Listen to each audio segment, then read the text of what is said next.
where we create fuel shortages, but it is worth noting. In some places, farmers are incentivized to use their allocation to a truly nonsensical degree.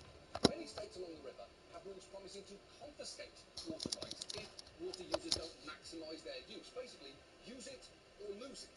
And that has ingrained certain habits. Listen to this farmer in Arizona explaining why he chose to grow a particularly water-intensive crop. Well, I was a big farmer. It's alfalfa. You got to keep farming to keep the water, and that's why I was mainly doing it, was to hang on to the water. At first, I don't know who was filming him there, but that camera is simply too close. Back up and give that man some space. That's just too much face. But second, he farmed alfalfa just so he could hold onto his water rights, which feels ridiculous. The only more absurd way he could have used that water in that field is if he also planted wet Frank. I thought about that one for some reason. So for all those reasons, many related to the compact's original over-allocation, the Colorado River is shrinking. But what that is leading to now is water users increasingly turning to another major water source, groundwater. Now, groundwater is exactly what it sounds like. Water under the ground. It slowly collects in aquifers beneath the Earth's surface, accumulating when rain, snowmelt, and other natural water sources seep into the ground. But importantly, some of these aquifers took thousands, if not millions, of years to fill. So if we pump them dry, they're not coming back anytime soon. But that's not always reflected in our policies. Take Arizona, for instance. In 80% of the state, there are no laws protecting how much water is taken from the ground. And when you have no limits, it is unsurprisingly a free-for-all. Over the past 5 years, farmlands have increased by almost a third in Arizona. The number of wells has risen from 43 to 123 in Wilcox alone.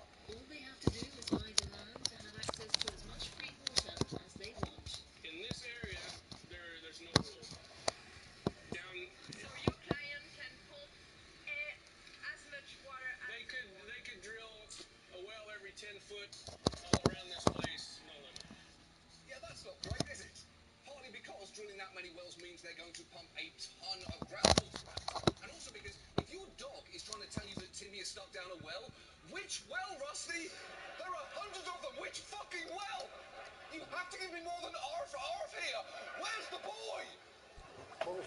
And it is not just Arizona. Big farming operations have long been pumping groundwater in the San Joaquin Valley in California, and it has had some pretty severe consequences.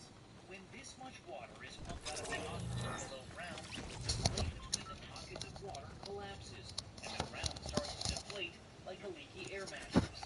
The sinking is buckling the walls of irrigation canals, damaging pipes, creating giant sinkholes, and cracking bones. This drainage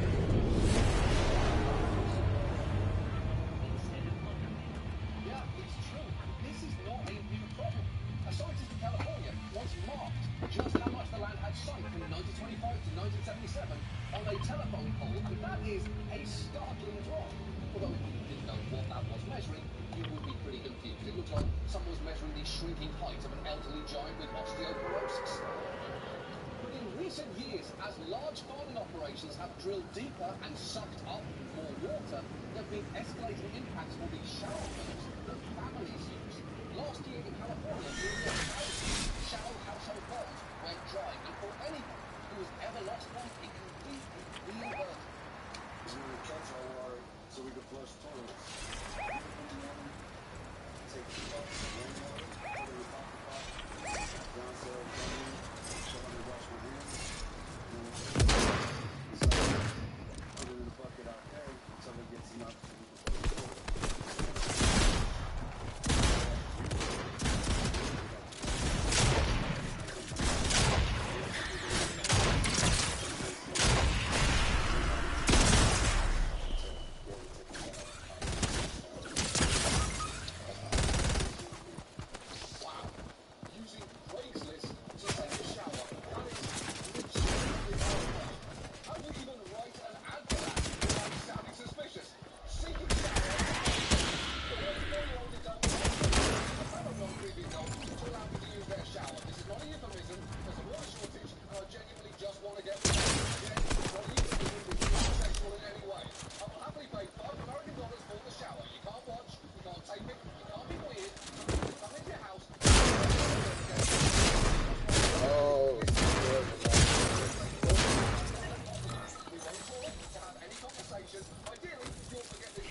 know about groundwater is that it's not totally independent of surface water at all.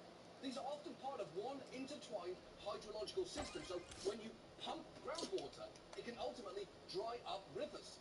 The connection between groundwater and surface water is one of those alarming connections that we just choose to forget. You know, like the one between Elizabeth Moss and Scientology. It's so much easier just not to really think about it. So, to recap, for decades now, we've been using more water than the Colorado River has, even as we have rapidly depleted critical groundwater supplies. And when it comes to responding to this crisis, places have gone in very different directions. One of the best actors, and you are not going to believe this, is actually Las Vegas, which I know automatically feels weird because when you think of Vegas, you probably think of it as a place that uses water for things like this. How you doing? So we find out it's all toilet water. And all that shit you can splash and fill your hand all through all the straight piss water. Nope. That's sad. I mean, honestly, Yeah, like that show is old anymore. Why do they keep playing that shit? Ever dreamed of one day being forced to dance to the Friends theme for a bunch of drunk Vegas tourists? No one told them life was gonna be this way. Know about it. But the thing is, despite looking extremely wasteful, the Bellagio fountain actually isn't. It uses water that's too salty to drink and annually only uses as much water as would irrigate just 8 acres of alfalfa. And that is just one way. They've also banned new lawns and ornamental grass there, which will save about 10 billion gallons a year. And overall, even though the population of the Vegas metro area grew by 34% between 2002 and 2013, the use of Colorado River water actually dropped by over a quarter. So Vegas could actually be something of a model for other places. Conservation and literally nothing else. But unfortunately, not everywhere is taking it that seriously, with the worst example being Utah, home of both the Utah Jazz and their mascot, Jazz Bear. Answers the question, what if Wiley Coyote was a job or someone wants to murder me in my sleep? Crush me, kid. Utah's residents use the most water of any western state, and nowhere is this more true than St. George, which has become one of the fastest growing metro areas in the country, with water consumption among the highest. Not only does St. George their county, which is in the desert, has at least a dozen golf courses, including these. And golf courses use a shit ton of water. They are pretty much the dumbest possible thing to put into the middle of the desert, other than, of course, burning them. And while Utah has recently passed some new laws to promote penetration, they've also some in Utah exists additional surplus water from Lake. A surplus that anyone who so much as looks at that lake will know simply doesn't exist. And no one has seen why it is, though to be fair, it is still not the worst idea they've had. Just watch this video from the governor of Utah in response to drought conditions there just last week.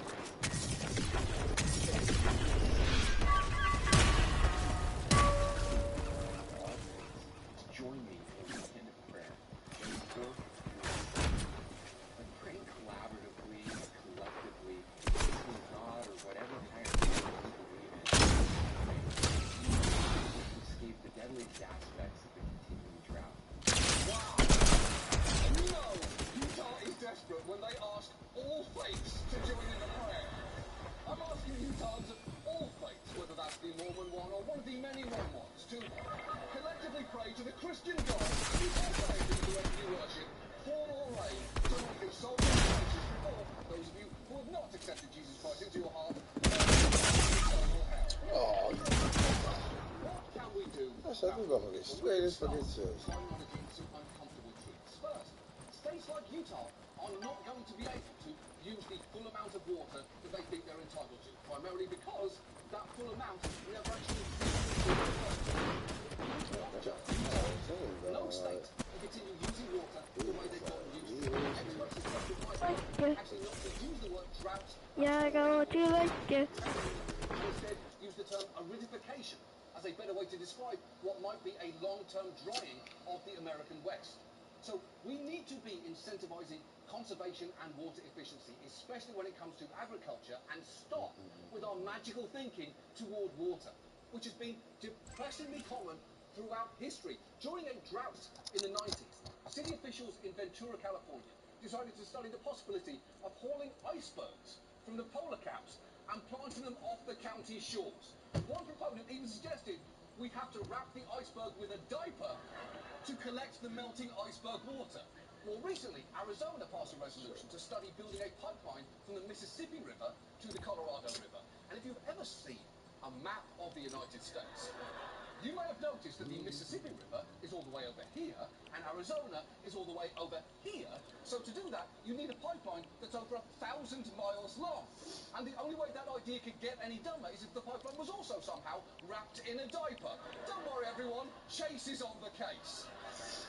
The fact is, states need to start working together to cut back on their collective water use, and some have tried small steps. In Arizona, home remember to our close-up alfalfa farmer, they recently changed their use it or lose it rules to allow for more conservation. In California in 2014, they passed the Sustainable Groundwater Management Act to try and bring groundwater pumping under control. But it is just not enough. And that may well be why something very big happened just a week ago. Because the government dropped a bombshell on the Colorado River states, telling them they have 60 days to create an emergency plan to stop using between 2 and 4 million acre-feet of water in the next year, which is a massive amount.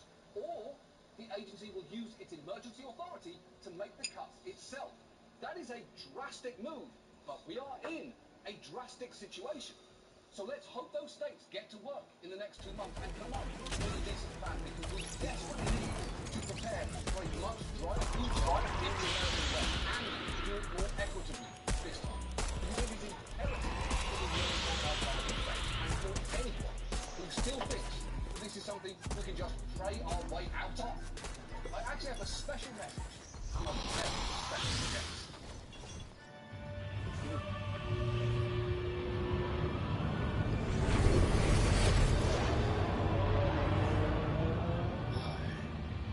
It's me, dawg. I know I don't often do this, but I just wanted to appear impressive to make one thing perfectly clear. You can't bring the weather out of a drought. Frankly, I'm insulted you even asked. You got yourself into this fucking mess. Get yourself the fuck out of it. I gave you plenty of time. It's my fault you wasted building in the middle of a fucking desert? Utah. Your capital is Salt Lake City. It's next to a salt lake. A lake of salt. Take the fucking hint. So no, I will not be answering your prayer for rain. For the record, I only ever answered one prayer. For Timmy Pennant wanted a Hesper for his birthday in 1986. And I made sure he got one. The kid just really seemed to want that truck, and maybe I felt bad about killing both his parents with that tornado. There's so many things I want to talk about to you.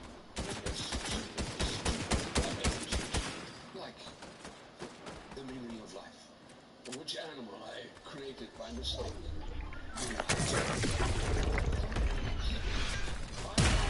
Of all things, to come together and act like rational fucking adults when it comes to water use. Actually, and conserve the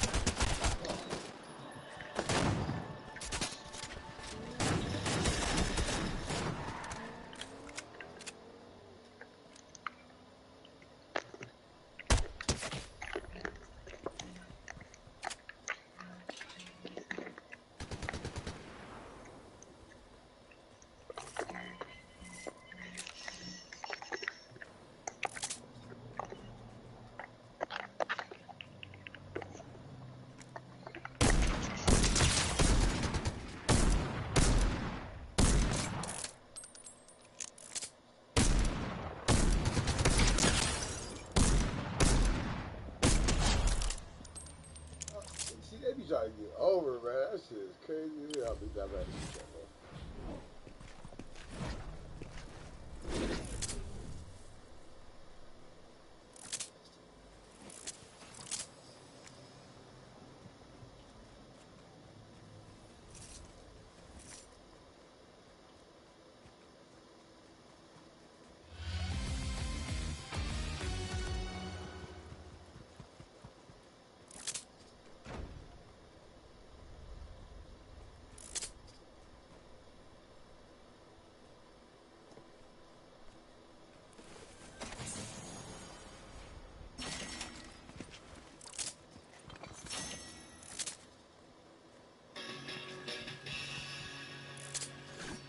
Daily fantasy sports. The most addictive thing you can do on your phone, other than perhaps cocaine.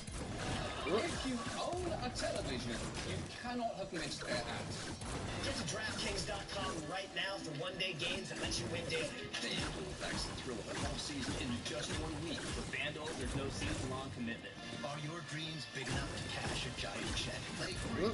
Promo code DRUP. Enter promo code YouTube60. Use the promo code CLEAN6. Enter promo code BANG9. Yes, daily fantasy sports combine everything dudes love. Sports, money, and a lack of commitment. And I will say the promo code really gives it an air of exclusivity. It's like you've just joined an elite soccer club whose password is BANG9. It's been impossible to avoid those ads. A few months ago, the two main daily fantasy sites, DraftKings and FanDuel, were airing a national TV ad every 90 seconds. You only need to remind people of something that often if your target market is sports-loving goldfish. Now, for those who don't know, let me quickly explain to you what daily fantasy is. Until fairly recently, fantasy sports used to be a season-long game where you and your co-workers picked imaginary teams of players, put $20 each in a pot, and eventually lost to Janice in accounting, which would have been extremely upsetting, and I'll tell you why. She don't give a about sports. She don't give a But daily fantasy is very different. With daily fantasy, you can go online, typically pay an entry fee of anything from 25 cents to thousands of dollars. Pick a team for just a week or a day and compete against total strangers. It's the same as season-long fantasy, the way a nice mug of tea is the same as a nice baggie of heroin. Now, both give you a lovely warm feeling, one's a little more intense. And many TV networks are not just airing daily fantasy ads, they're making deals with these companies. We should note NBC Sports Group and NBC's parent company Comcast are among the investors in FanDuel. This is something I should disclose. The 21st Century Fox owns a stake in Dripp. We should mention that CNN parent company, Time Warner, has made an investment in FanDuel. As a matter of disclosure, ESPN has an exclusive 2-year marketing agreement with DraftKings worth reported $250 million. Wow! At this point, there is almost no show that is not financially compromised by a relationship with daily fantasy, including Yell at Your Daughter Till She Dances on Lifetime. In fact, just so you know, HBO is a subsidiary of Time Warner, which means that this joke about being compromised is, in a sense, brought to you by FanDuel. And I'll say, thanks guys, and it's not just TV networks. Some of the sports leagues themselves have closely partnered with these sites. The NBA has an equity stake in FanDuel, MLB has one in DraftKings, and many NFL teams have advertising deals with the fantasy sites. In fact, 28 of the NFL's 32 teams have sponsorship deals with either DraftKings or FanDuel, and the Cowboys and the Patriots owners are both investors in DraftKings. And of course, in a way, leagues and networks like the idea of daily fantasy. It's frankly the only thing that's going to make people want to watch the Bucks and the Jaguars face off on a rainy Thursday night. Because no one is watching just to witness the majesty of Tampa Bay kicker Connor Barth, unless you are Connor's mom. And even then, she might DVR it. I'm sorry, Connor, but it is Thursday. It's scandal night. I've got Shondalands right through. Have a good kick. I hope you kick good. But it's a little weird to see professional sports in cahoots with these sites, because most leagues have generally been opposed to gambling. Unlicensed gambling is illegal in most states, and these sites do look a lot like gambling. And don't just take that from me. Take it from a Hall of Fame quarterback, Joe Namath. Do you feel like it's gambling? Is that what you do when you play fantasy sports? Anything to play? I think you have to pay. And do they win something? They do. That's gambling. Okay. So, Joe Naylor, a man so lacking in discernment, he wore this to the Super Bowl. Even he can see that this is gambling. And he's not alone. Just last month, the Gaming Control Board of Nevada ruled it was gambling, essentially arguing if people are going to lose all their money pressing buttons on a screen, that screen better have Sex and the City characters on it. And just this week, there was another development. Big trouble for those daily fantasy sports sites FanDuel and DraftKings. New York's Attorney General says they amount to illegal gambling. Yes, the New York Attorney General shut down in the state. The gamble here will once again be buying meat on a stick from a guy with a gun. Why does my have a list? You know what? I'm hungry, I'm rolling the dice. Get the fuck out of here.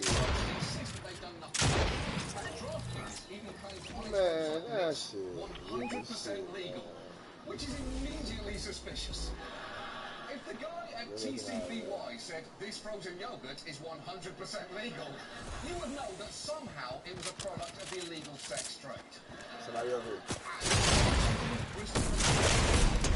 Insisting that they are something far more benign. You don't view what you do here at FanDuel as gambling. No. That's a word that isn't used very much around here, I take it. Because we are, every time that you talk to our users, what comes through loud and clear is the fact that we're an internet company. Okay, sure, but you know what? Gambling. Get the fuck out of Russian here. entertainment syndicates. That's some whole shit. This is driving around and shit. Like, what the fuck? You niggas driving around the bar the whole time and shit. Like, what the fuck kind of weed shit is this? Their website once had search engine optimization phrases with multiple instances of the words they said. Scared to be in that field, man. That shit's so crazy. This is a fucking game. Why is that heat? Fucking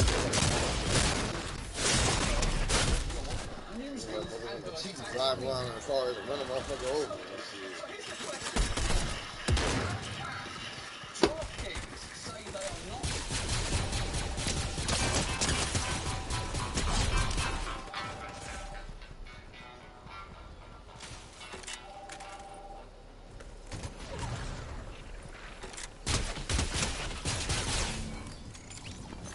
Yo. Yeah.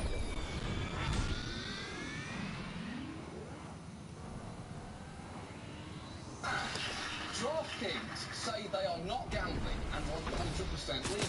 Well, daily fantasy sites often point to one particular piece of legislation in 2006, Unlawful Internet Gambling Enforcement Act, or UIGEA. Right now, of course, fantasy skill is carved out of the UIGEA. This is in most states in the U.S. I just think under the current law,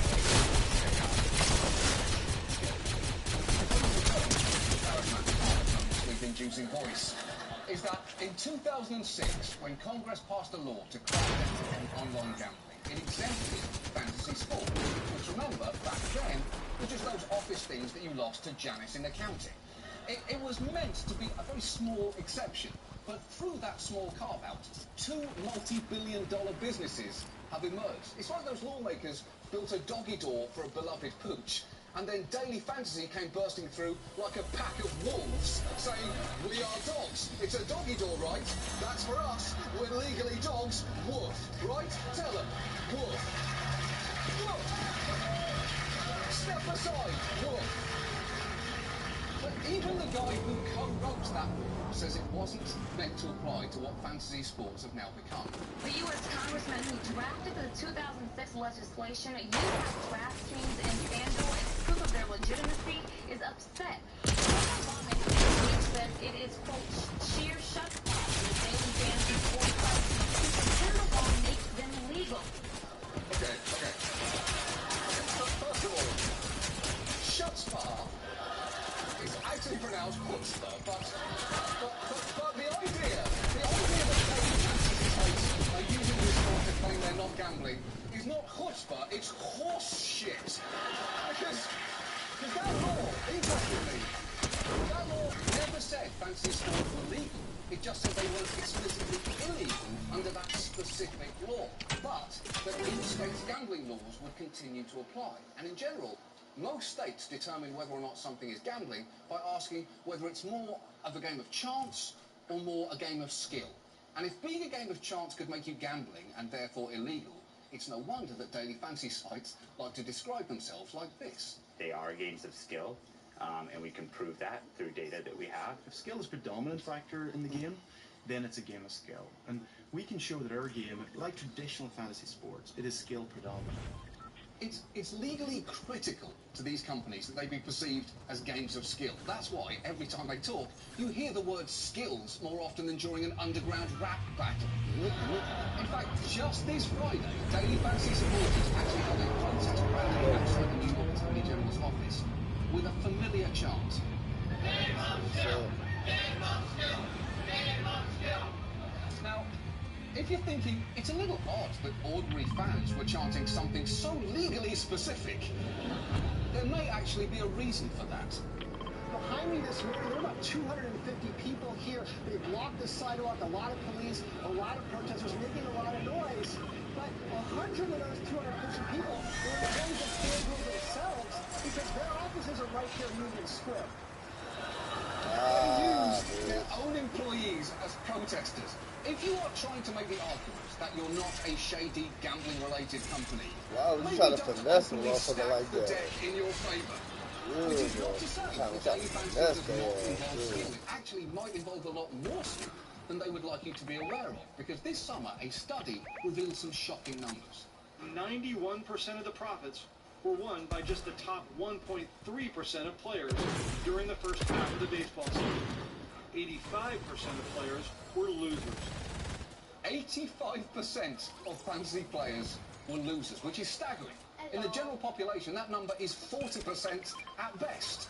It essentially breaks down like this. 40% losers, 40% arseholes, 14% weirdos, 5% decent human beings, and then, of course, Beyonce. And if you are wondering what it takes to be part of that big winning 1%, let me show you.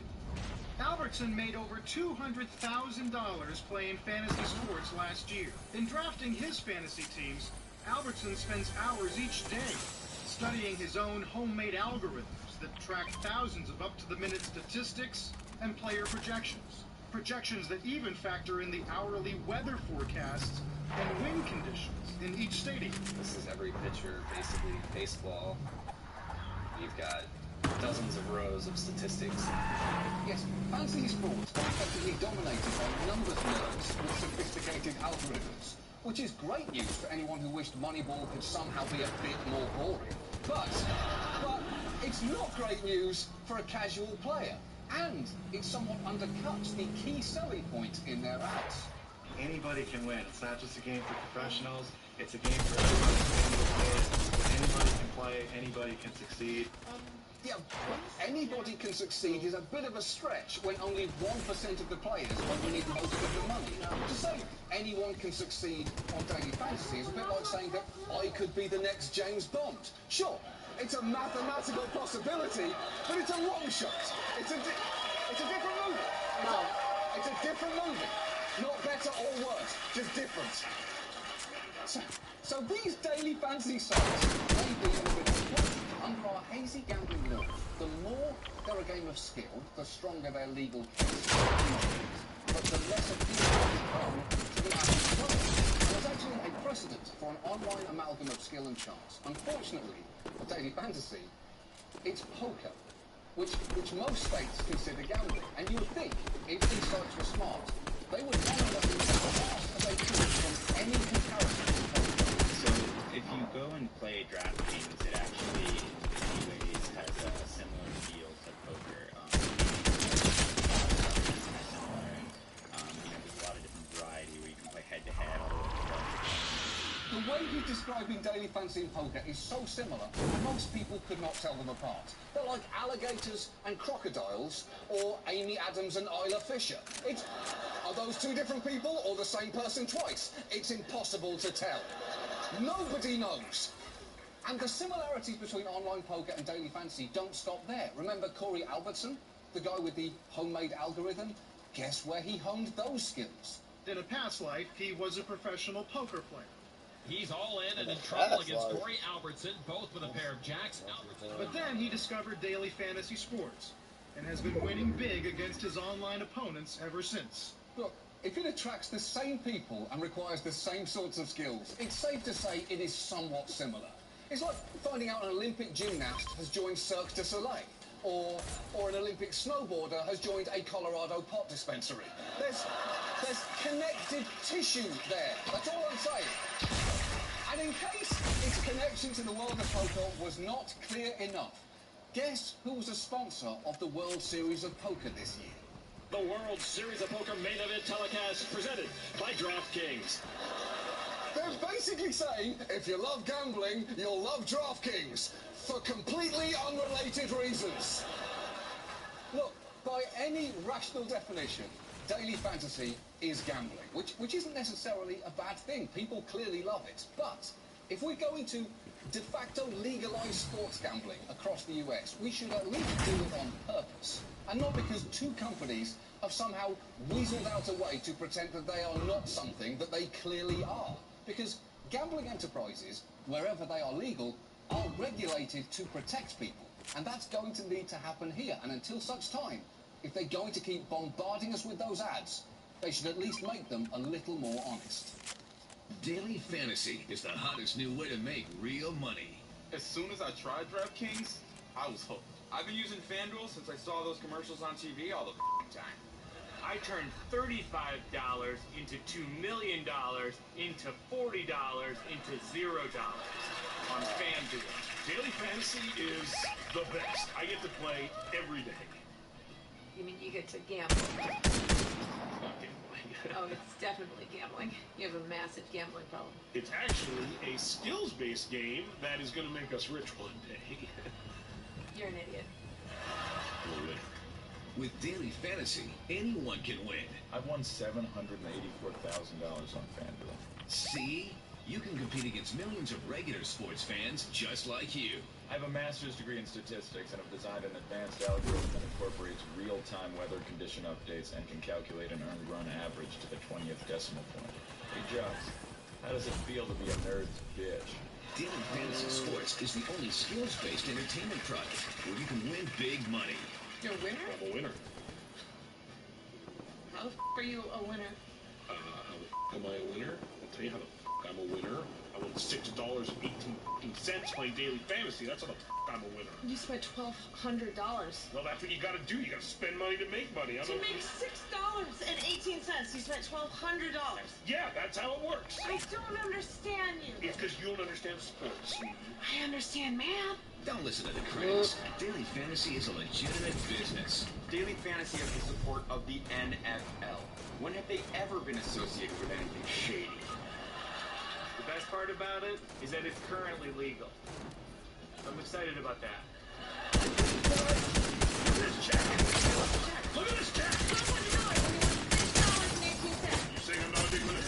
Spent $18 printing out this check at Kinko's. Well, I was proud that I won. And look, who the check is made out to. Big winner.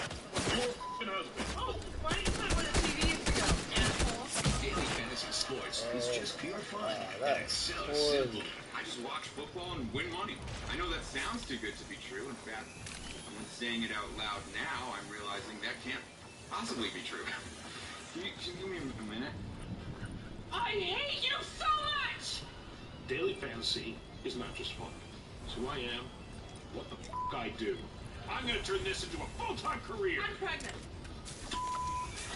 And if you're concerned that daily fantasy sounds like gambling, don't worry, it isn't. It's not gambling.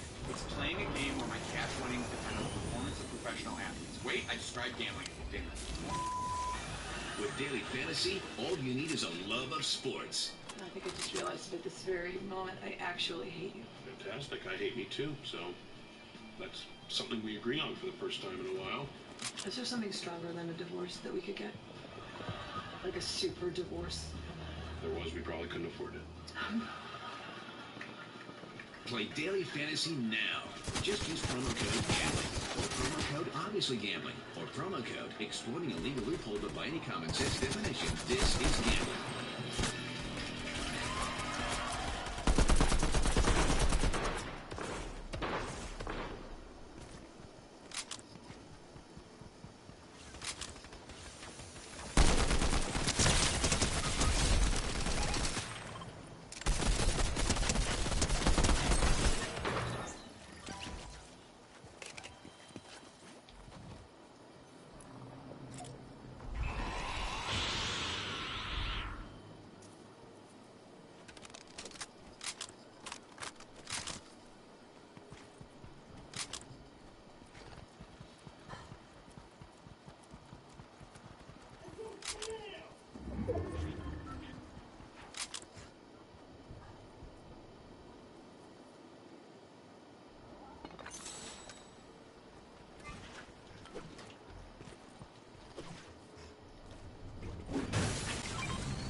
This year, we've covered many depressing aspects of our criminal justice system, from how mandatory minimum sentencing has crowded our prisons, to how bail punishes the poor, to how overstretched public defenders threaten your right to a fair trial, to how small municipal violations can wind up costing about. And, fun fact, if you binge watch those episodes in order, you are entitled to an ice cream cone at Dairy Queen, so congratulations! Enjoy it! You have earned it! Just to be clear, it's not free, and Dairy Queen is not involved in any capacity. The point is, though, after learning about our shattered justice system,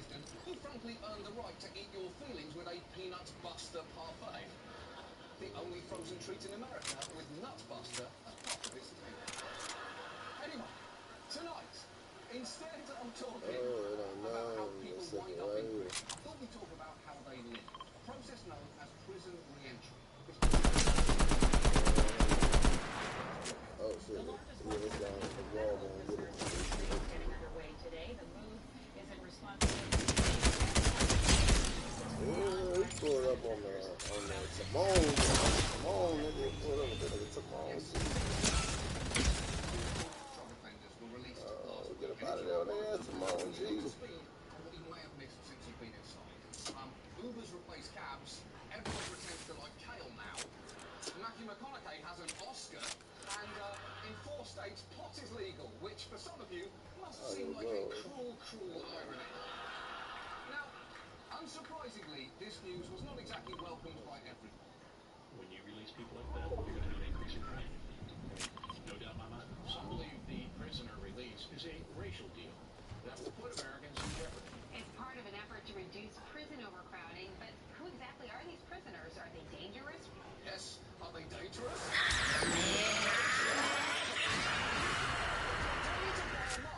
Will be provided for me. I don't know how the purge works. Now, to be clear,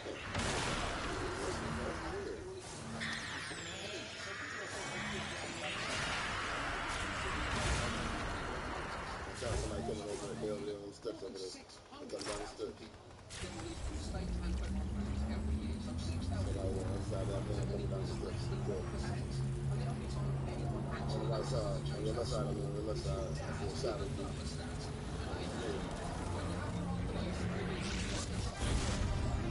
Wolfhard is going on that side too.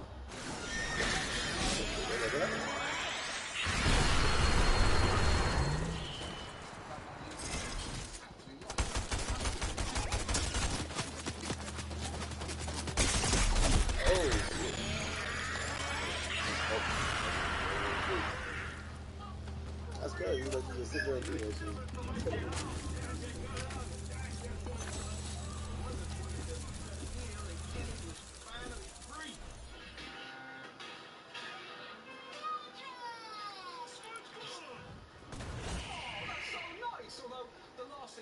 Slightly undercut when Patrick the Starfish realised SpongeBob had joined the Aryan Brotherhood while inside. Hey, he did what he had to do. He did what he had to do. He did what he wanted to do. But the sad truth is, for a surprisingly high number of prisoners, their time on the outside may be safe. National average recidivism is 50%. So we're spending $80 billion and failing half the time. Right? That doesn't make any sense. No, it doesn't make any sense. The only thing we're allowed to throw billions at just to fail half the time is this man. Vandalised Urban Outfitters mannequin Johnny Depp. The fact that around half of people who leave prison end up going back is horrifying. But when you look at the challenges they face, it gets a little less surprising. In fact, let me walk you through what it's like when you get out of prison. And let's just start with minute 1. Because when inmates exit that gate to start a new life, they could find themselves in the middle of nowhere with little to nothing in their pockets. Lucky ones might get enough for a bus ticket and a meal, but even exonerated prisoners like Glenn Ford can walk out with little to build a life on. Glenn Ford was given a $20 gift card the day he left Angola prison. Gave me a card for $20 and said, wish you luck. How long did that last you? 1 meal. I had some fried chicken, tea, and the french fries came with it. I had good though. $4 and change left. A $20 gift card. If you're exonerated, you should probably be leaving prison with more than you take home after a disappointing office Secret Santa. And hey, don't act surprised that that gift was terrible. Your name got picked by Janice from accounting, and you know she don't give a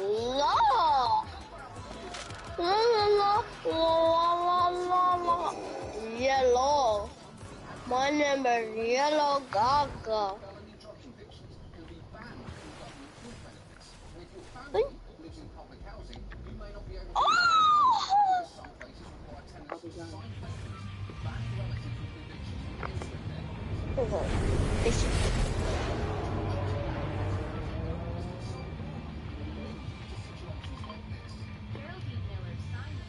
She go? What are stupid? Oh. How old are you?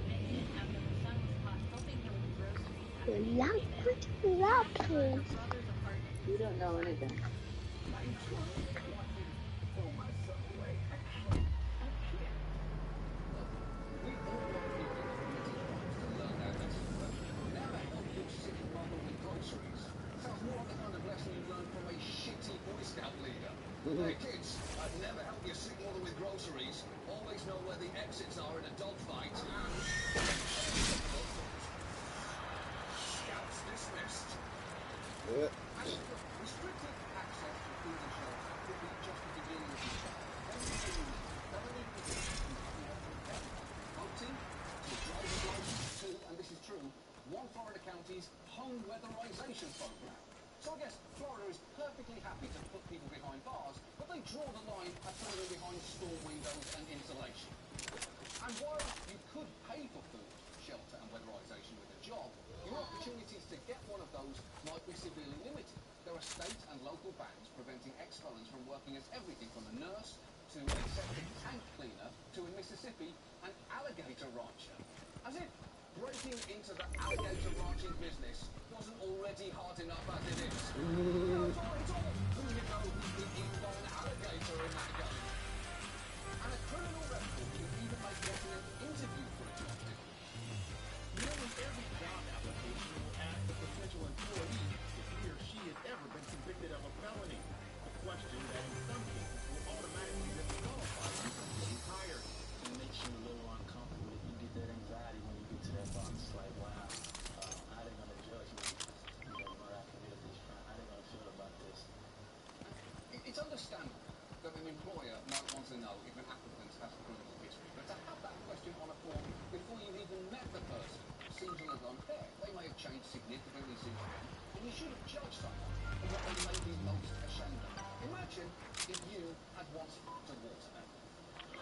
Maybe it happened 14 years ago, you're not proud of it, and you've changed since then. If every job application you filled out had this question on it, with no opportunity to get context about drunk you were, or the fact you haven't even looked at a watermelon for over a decade, you begin to feel like the deck was stacked against you. And some states seem to even acknowledge how hard this process can be. Ohio actually has a list of job tips for ex-offenders with do's and don'ts, such as do be honest, but if you're asked why you left your last job,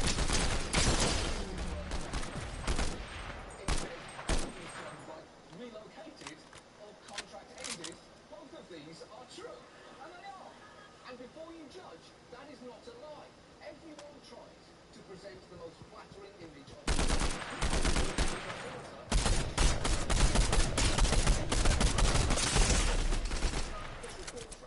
but this is who she actually is.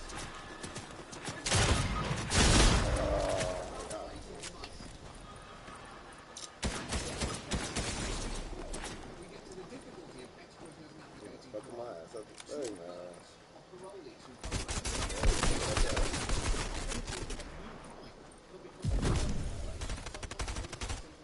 Missing appointments or failing a drug test. For some, it may be because they're dealing with untreated substance abuse or mental illness, but for others who are trying their hardest, satisfying the condition of parole can be maddeningly difficult. Look at Bill Allen. He spent a decade in prison for a non-violent drug test.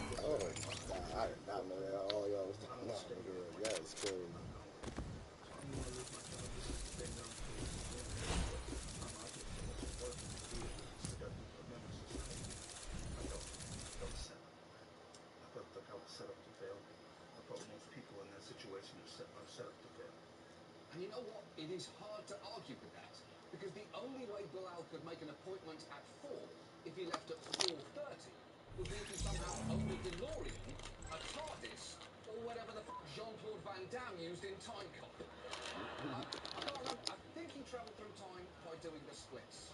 It's been a while, but I think it was a splits-based system. Also, depending on where you live, you might not just struggle to meet your parole officer. You might struggle to pay him, because in many states you actually have to pay for probation and parole service. And in Pennsylvania, they charge a $60 fee just to enter the program. And if you don't have the money for all the fees they charge, as one Pennsylvania parolee explains, you can be forced to make a truly ridiculous choice. You go to see your parole officer and you don't have money, they will hold you. Job or no job. And if you don't pay, you come back to jail. Yeah. I know one thing. I found myself selling drugs to pay back Pennsylvania. That nigga's a real nigga though. He is a real nigga though. Away from dealing drugs, he has to earn money drug dealing. At this point, the Pennsylvania Department of Corrections might as well change its motto to "Y'all come back now, you hear?" Yeah. But now, you may be wondering who's responsible for the system. Everybody. The obstacles you see originated in the temple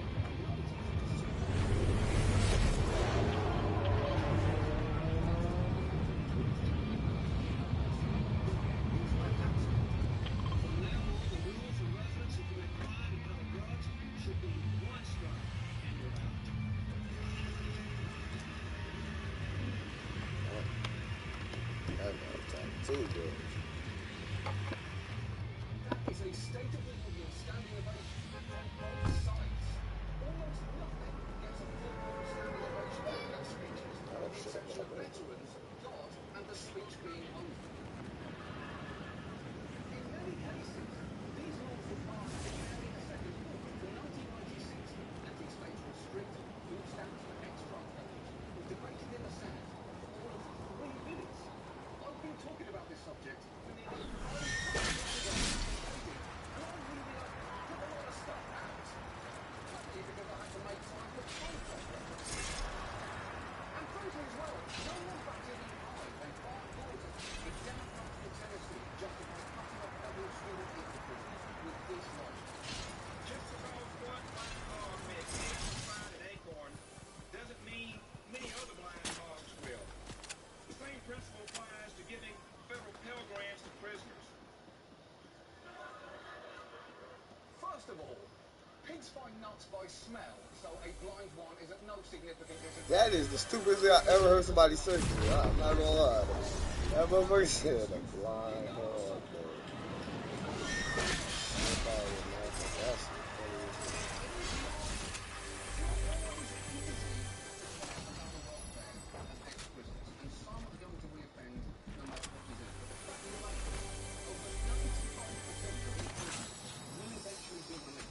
So it's in everyone's interest that we try to give them a better system. If they do manage to open sex, it's a minor Yeah. No. Yes.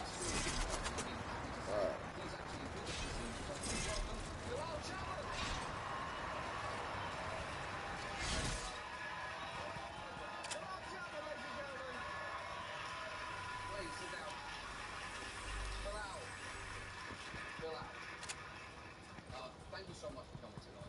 I know that you were not sure about doing this, so I want to thank you for being here. Now, you managed to keep the job that you were talking about.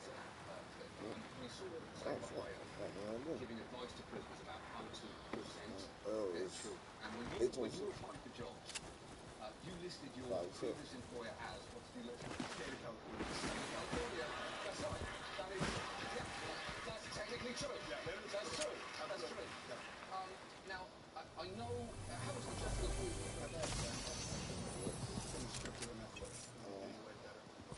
Very excited. I'm very fortunate and blessed. They've given me this opportunity. So I'm dedicated. Absolutely. And I know that one of the reasons you're nervous is that because not everyone you work for or with knows about the fact that you were once in prison. You're going to work tomorrow morning. They may know by then. So I guess what I want to know is what particularly are you most worried about? I guess I'm more worried about being judged for what I used to be. I'm not the same person. You know, I've dedicated myself, I've changed myself. I'm no longer that person. You know, as time goes on, you become, you know, I become a better person. I work really hard at the things that I've taken from society. So, yeah. So what are the concerns though? That what they will think or how they might behave? What is the spectrum of people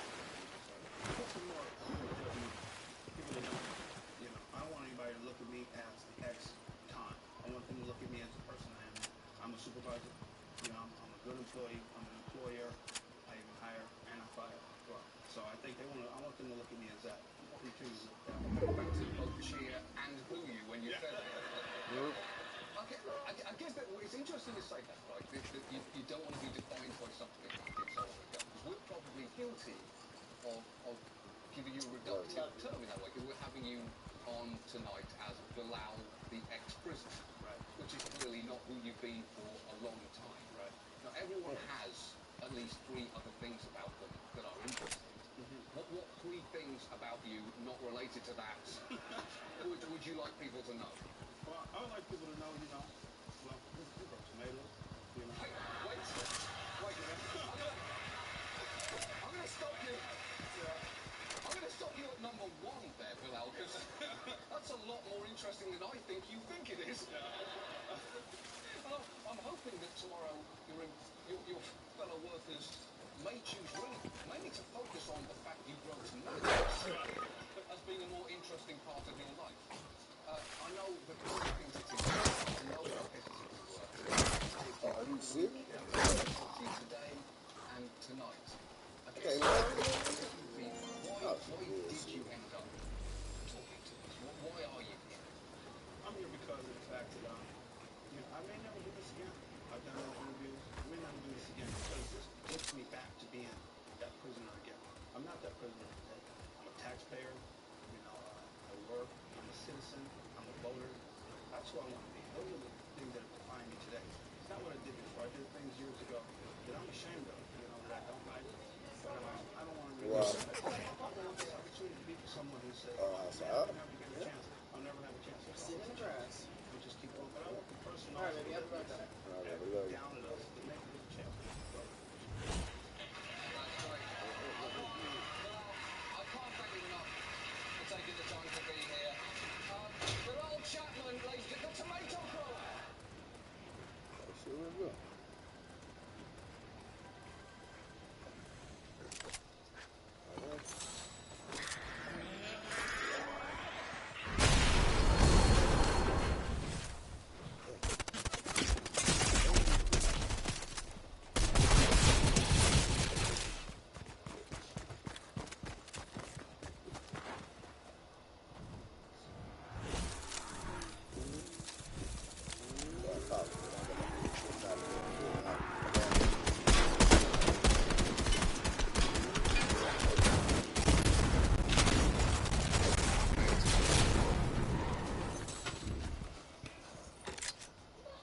Mandatory minimum sentences, that's how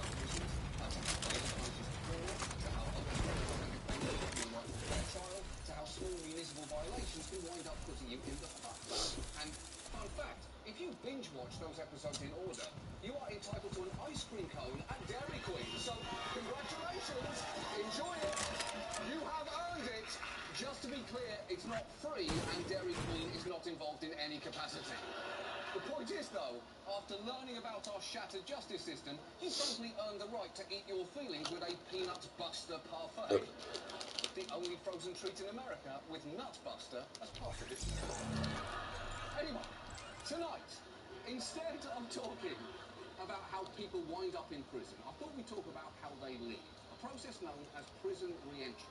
It's particularly relevant this week in light of what happened just last weekend.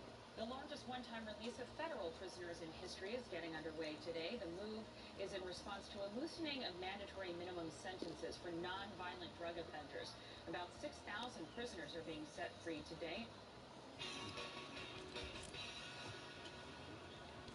America, land of the free, home of the brave, inventor of Chinese. Now, as you know, America is made up of 50 states. As a child, you may have been forced to learn to sing them in order.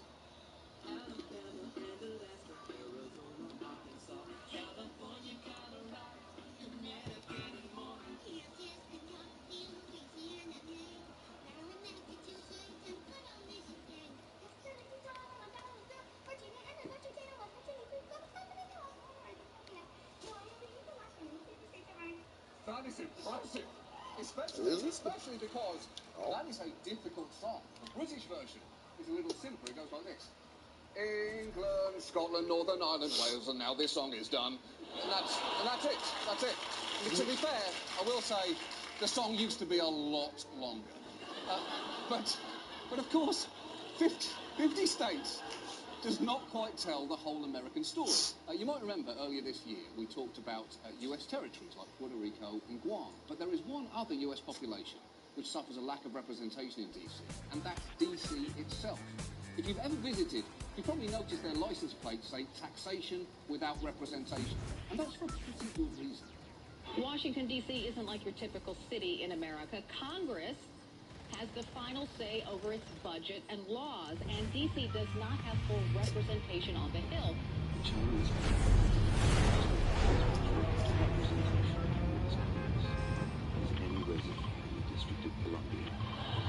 Okay. But to be fair, that is probably for the best. We don't need those pandas participating in representative democracy. We need them. Look at a crown. And we need them to a lot. So don't get squeamish about this. They're endangered. The voting rights of Mai Zhang and Xiang Qian can wait. Right now, it's o'clock, you weird biochromatic raccoons on steroids. Take a trip to Pound Town. Pronto! Look, you can understand why many people in DC are angry. Just think about it. They pay federal taxes and fight in wars, and yet have no member of Congress who's able to vote on their behalf, even though their population is larger than Vermont and Wyoming, and their gross domestic product is higher than that of 16 states. And if you're thinking, well, isn't this just how countries treat their capital cities? It actually isn't. We're the only democracy in the world that does this. In fact, when the Dalai Lama came to visit, he wondered why a small pocket of people living in the world's champion of democracy lacked full voting rights, calling it quite strange. And it is not good when a guy from Tibet says, wow, this situation is really undemocratic. Someone should do something about it. Does Richard Gere know about this? Someone should tell him. Now, to be fair, DC does have a member of Congress, but there is a strict limit on her powers. I go into place, but I cannot is citizenship. And that is vote on the House floor, vote on whether you actually go up or go down, vote on whether you go to war or not. Can't do that. So she basically has pretend power, like a child watching Dora the Explorer. Oh yeah, Dora took her map out of her backpack because you told her to. Just keep believing that, you tiny idiot. Just grow up. And for more than 2 decades, she's introduced bill after bill to grant DC either statehood or a vote in Congress. And by the way, you do not want to interrupt her while she's arguing it. Someone tried 8 years ago, and it did not work out too well for her. And gave us home rule. I will not yield, sir. The District of Columbia has spent 206 years yielding. The people who would deny them the vote, I yield you no ground. Why are you not talking? You have had your say, and your say has been that you people who live in your I haven't seen anyone else. Shame on you. Wow, it's fantastic. It's like Mr. Smith in Washington, except she was already in Washington and doesn't have the power.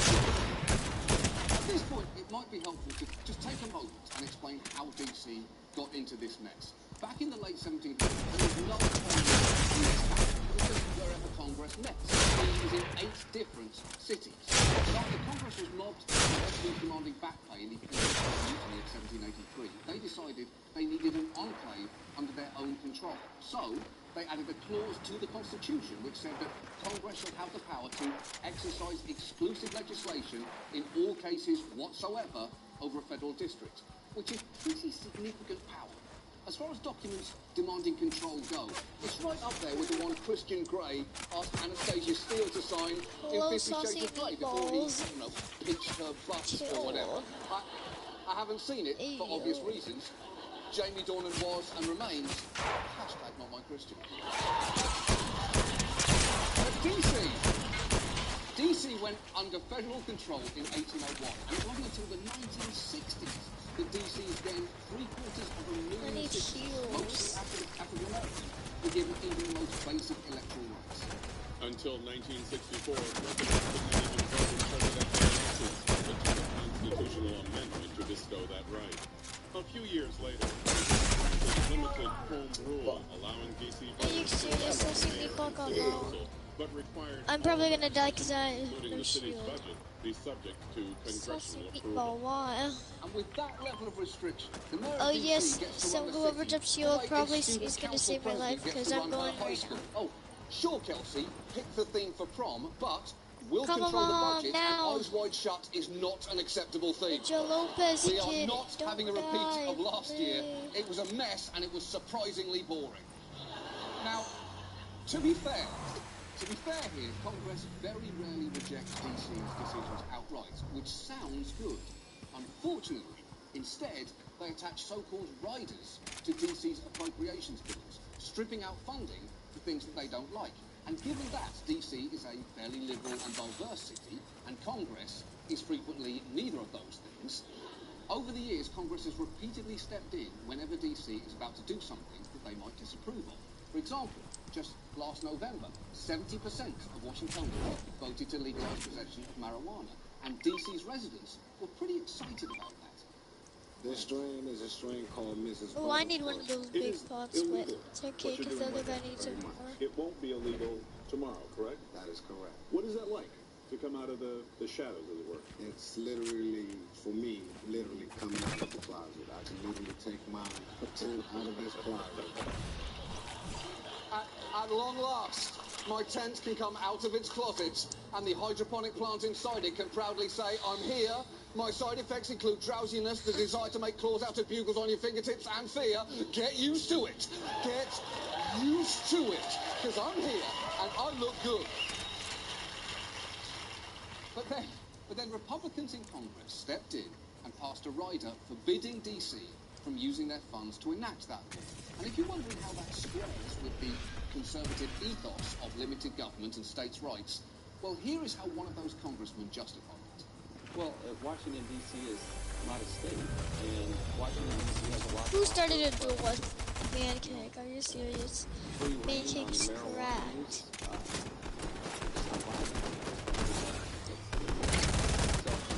States' rights...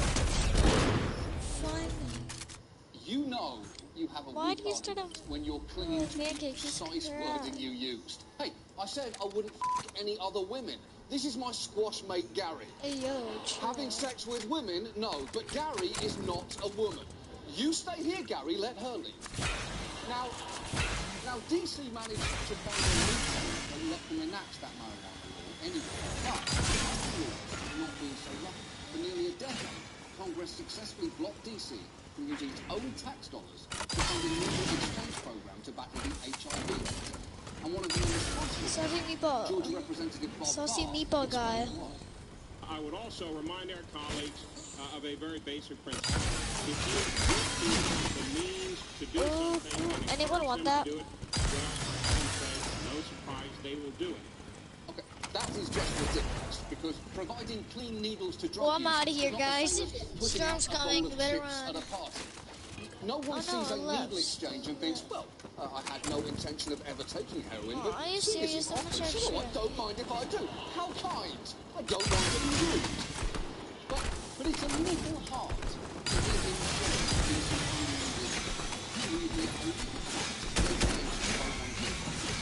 I trust the district with the exchange program. Yes. Georgia had a needle exchange program too. And what did Representative Barr think that theirs was for? I've Injecting literally peach cobbler wasted so much intravenously. money. Oh, I couldn't eat another bag, but I sure as shit ain't done yet. Fill me up. Let me ride the peach, y'all. Let me ride the peach. And here's the thing. There were consequences to that rider.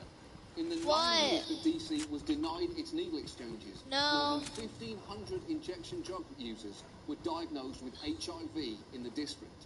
And interestingly, since DC finally funded their needle exchanges in 2008, HIV diagnosis linked to injecting drugs went down by 87%. Because of course they did. Needle exchanges are always preferable to the alternative. Try and think of needles as bridesmaid dresses. Anyone who tells you you can reuse them does not have your best interests at heart. Just eat the $200 and throw it away, Cheryl. She screwed you. She screwed all the girls. It seems that just forces riders on DC. They are treating more than 600,000 people like children. And why DC should not get full control over their budget. Why are you guys fighting?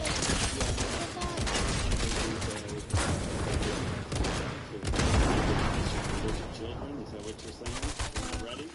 No, but they have been we just don't No, I'm not.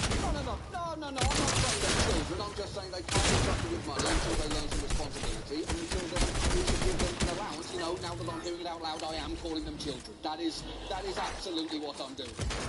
But the award for the most depressingly cynical thing that has ever been said about DC actually goes to our current president, who in 2011 avoided a government shutdown by striking a deal with John Boehner that included prohibiting DC from spending its own money on abortions for low-income women, saying, and I quote, "John, I will give you DC abortion. I'm not happy about it." And the only time trading away DC abortion would be acceptable is if DC abortion is a rare 1950s comic book and you're getting Marvel's The Amazing Mammogram in return. That is it. Otherwise, that's not great.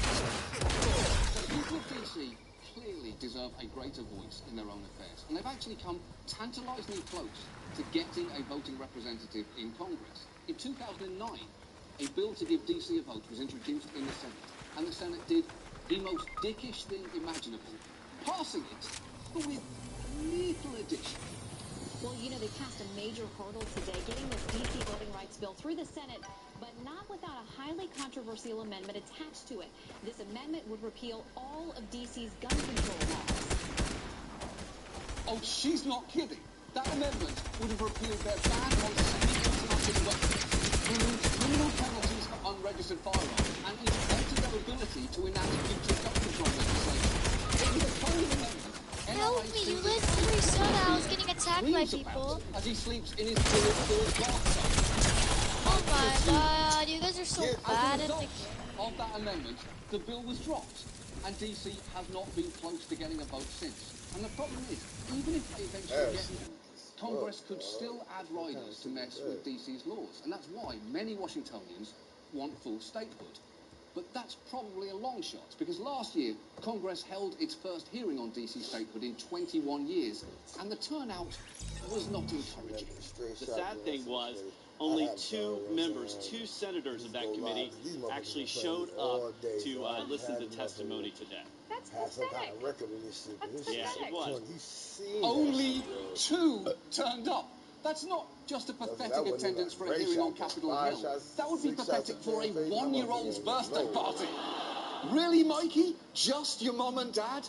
You haven't made any other friends in an entire year. Put yourself out there, Mikey. The world is waiting for you, Mikey. And look, whether the fix is a vote or statehood, something has to happen. The problem is, inertia is a really powerful force. And opponents might say, well, we can't grant DC statehood. We'd have to change the Constitution. But we could do that. The whole point of amendments is to fix things that no longer make any sense. It's happened 27 times and counting. Others will say, well, hold on, we'd have to change the flag. But we could do that. I mean, sure, it would look slightly different, but we've been using a 51-star flag for this whole segment, and none of you have f***ing noticed. So, you know, it wouldn't be a crazy thing. And yes, it would probably screw up the songs that we learned as children, but we could change those too. In fact, until DC's situation is fixed, we've taken the liberty of adding an amendment to that song. Would you like to hear it, boys and girls? Would you like to hear it? Come on, let's go! Let's go! Hey, kids! Hey, you doing? Good. Do you want to sing a song about the 50 states and the inequities inherent in living in our nation's capital? Yeah. Heck, let's do it, shall we? Okay. Alabama and Alaska, Arizona, Arkansas, California, Colorado, Connecticut, and more. There are 50 states in total, and we'll sing their names complete. But there's one place that gets shouted, and it's Washington, D.C. That's right, kids. Now, be more specific about the problem. All the rest of us can choose and have happy beating. It was not standing right. It easily suppressed. That's an asshole with the rider who has lived in Tennessee can destroy a needle program for preventing HIV. It's true, it's horrifying, but it's true. What's the solution, you think? Let them have fun,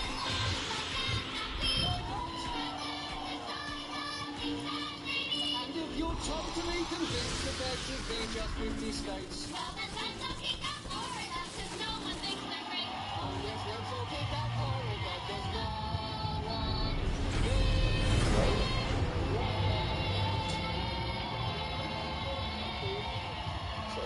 That's it. thinks they're great.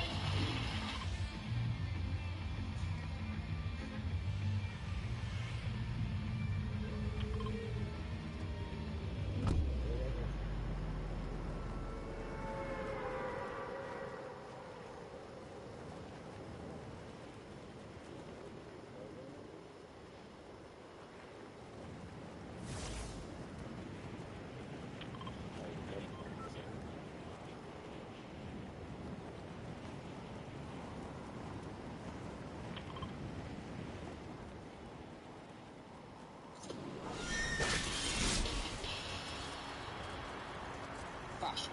Personality you can buy. It's what makes some people look fun and fabulous, and what makes most men in their 20s wear variations of a plaid button-up shirt every single day. Listen, I've decided I'm not even going to try. I'm just going to wear versions of this until I'm dead. That's it. We buy a lot of clothes in this country. In 2013, Americans purchased, on average, 64 items per person. And we're able to do that because clothing is incredibly cheap these days. As you know, if you've ever turned on your TV in the morning. The price of this dress shocked a lot of people in our office.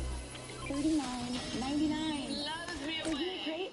Kohl's LC by Lauren Conrad, $35. That's amazing. This is a dress by Norma Kamali. It is $24 at Get Walmart. out. Get out. Seriously, get out. Security, get her out of here. There's no way that dress is $24. Go f*** yourself. You're a liar. You lied to me. For the consumer, low prices are fantastic, and nowadays those clothes will even look good because trendy clothing is cheaper than ever, and cheap clothing is trendier than ever. And this is largely thanks to the rise of so-called fast fashion retailers that produce stylish, incredibly low-cost clothing like H&M, Zara, and Forever 21, the brand that enables Midwestern tweens to dress like 40-something alcoholics attending the funeral of a Tel Aviv nightclub owner. And it's a powerful look. And a big part of all these brands' appeal is that there's always something new to buy. Just look at H&M's rate of turnover. Stores are replenished daily. From the streets to the runway, the latest trends are scoured and could go from a sketch to the rack in as little as 3 weeks. They have new garments coming into the stores almost every day. So if you go to an H&M store today and come back 2 days later, you will always find something new. Yes, one day maybe you'll find a shirt and it shares rise and swag. Maybe next day you find shirt with pardon my swag. And maybe next day after that you find cocaine-dusted copy of Nylon magazine in a fitting room.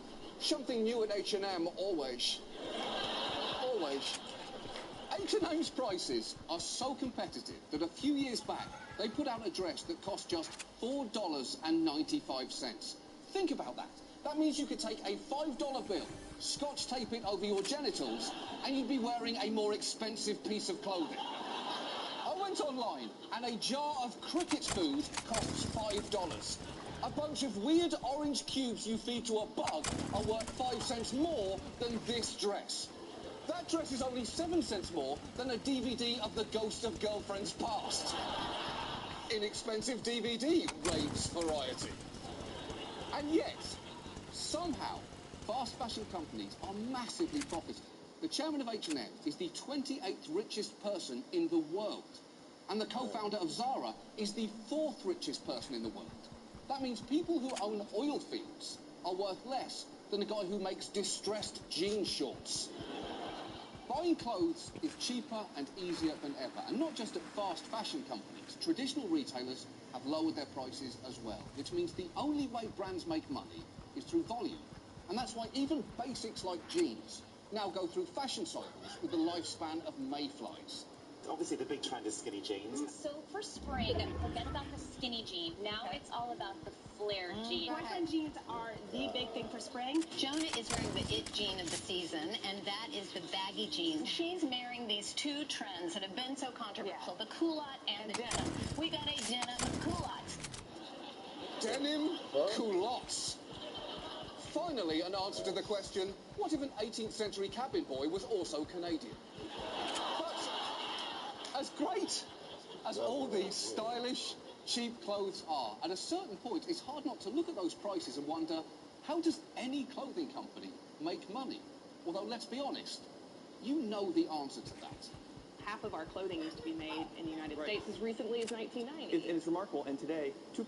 2% of the clothes we wear are made here.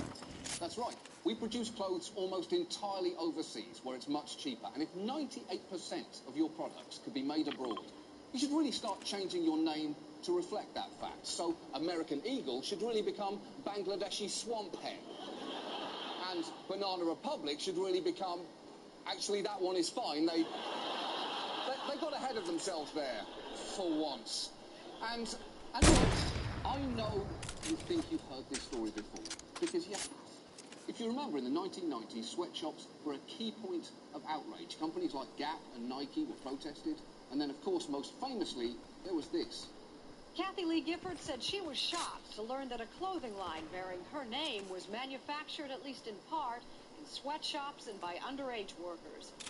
Yes, Kathy Lee's clothing line was caught using child labour, which was surprising, given how kindly she'd always treated the small elderly boy who co-hosted her show.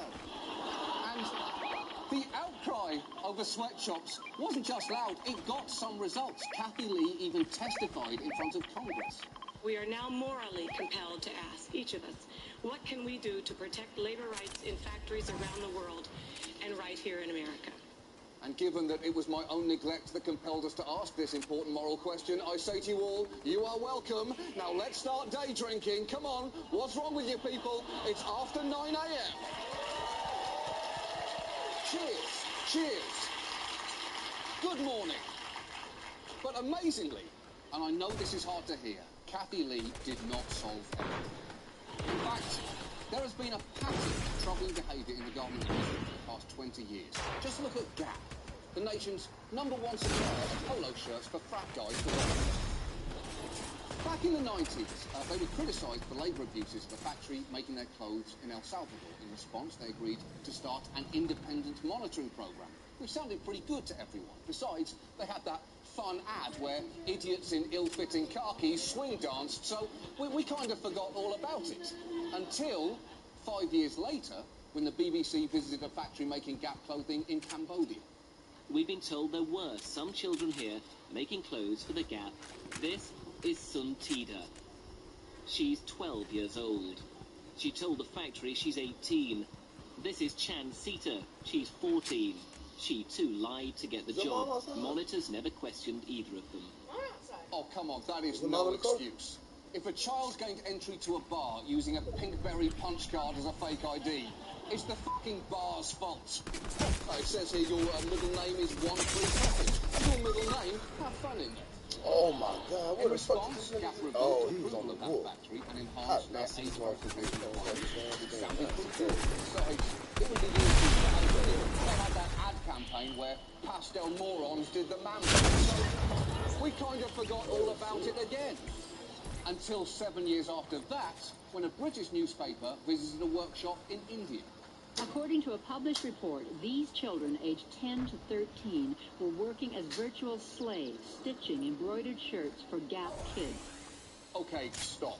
Having children make clothes for Gap is bad enough. Having them make clothes for Gap kids is somehow worse. Hey, make a beautiful shirt that's exactly your size, we'll ship it around the world, it'll be worn once and thrown away. Now make 1,000 more for me. In response, Gap said it didn't know its clothes were in that workshop and demanded its supplier make significant improvements to its oversight of subcontractors. And everyone felt better, especially because it was 2007. And Gap had just had that mind-blowingly cool Holiday in Your Hood campaign with Common. Fell into the Gap, they rockin' the hood. Same piece in the hood. Like hip-hop in the hood. Look, I know we're talking about child labour, but that may be the saddest that I've felt so far. Then, in 2010, a fire broke out at a factory in Bangladesh that produced Gap clothing, killing 29 workers. After that, Gap launched a building and fire safety plan, which was great, because it meant nothing alarming concerning Gap's presence in Bangladesh was ever going to happen again. Until 2013, when Al Jazeera found this. No fire extinguisher, no fire exit. It's just a shock in someone's backyard. How old are you? How long have you been working here?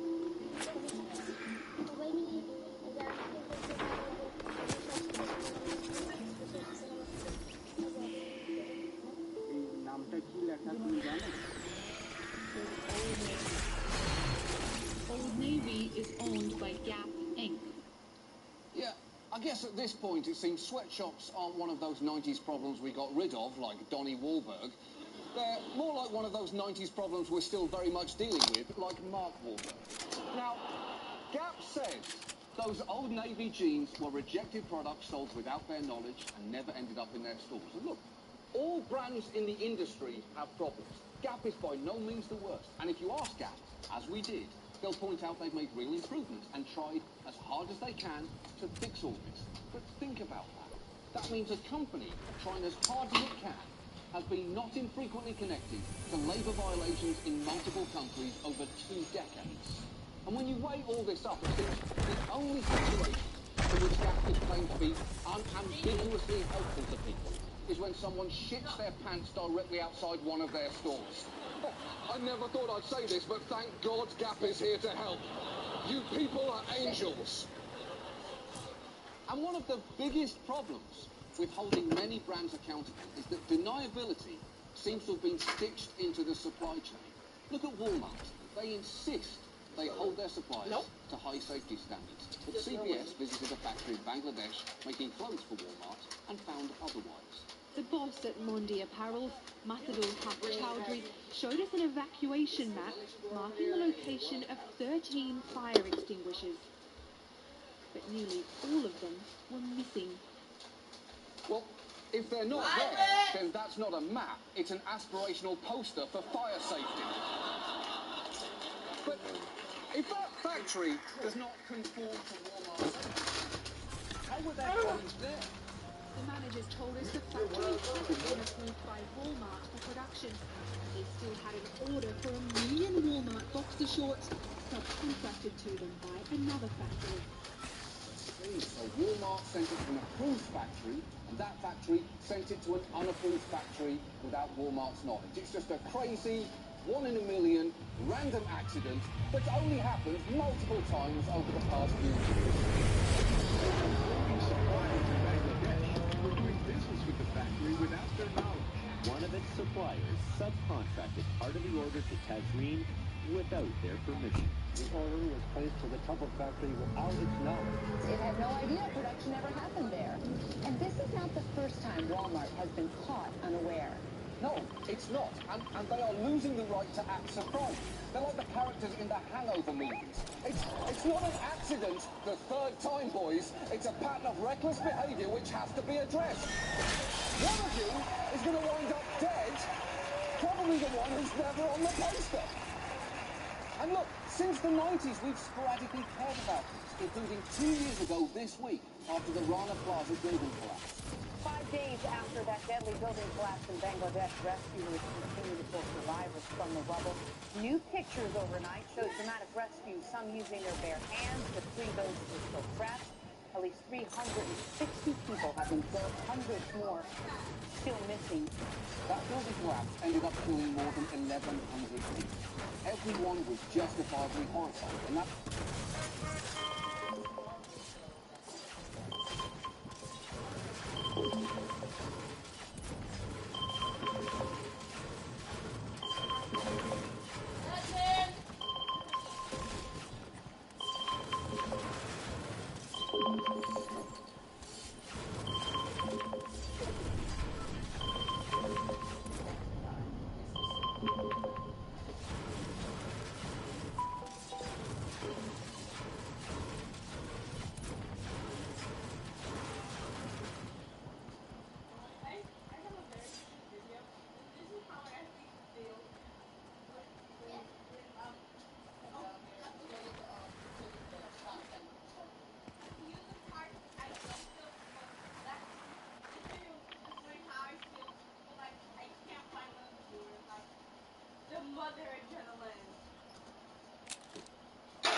On the Today Show, so you know that everyone there heard it. We then found out that brands like Joe Fresh and the Children's Place had been made in Rana Plaza, and we were horrified again. And yet we get so blinded by low prices that just a few months later, the Today Show was doing this. This adorable sequin bag is from the Children's Place. I found it for under $10. Wow. Love that. So you won't want to spend a ton of money because you're going to spill something on it. I found this one, which is a silk poly blend from Joe Fresh. Touch it. Still feels really very good. nice. If we hadn't felt this one. $19. Get out. Get out. Get the f*** out of the studio and think about what you're doing. Because one of the ladies cooing over that $19 Joe Fresh blouse is Kathy Lee Gifford. And if she can forget the human cost of shockingly cheap clothing, then that is not, in that case, actually that surprising. Her brain is basically pickled in Chardonnay at this point. But it doesn't give you much hope for everyone else. Look, this is going to be as long as we let it. But we need to show not just that we care, but why they should. So we have a little surprise for the leaders of some of these companies. I'm talking specifically about the heads of H&M, of Gap, of Joe Fresh, and of the Children's Place. I've bought all of you lunch, which will be turning up to your office tomorrow. Now, full disclosure, I do not know exactly how this food was made. I told someone who may have told someone else to get the most food they could for the cheapest price. And they did that. Now, I do have strict policies in place. I told them not to spit on that food or to rub their balls on that food. And I've trusted them to abide by that. So I want you to look at this suspiciously cheap food that lands on your desk tomorrow, and I want you to f***ing eat it. And if you are thinking, well, I can't do that, I don't know where it came from. What if someone rubbed their balls on it?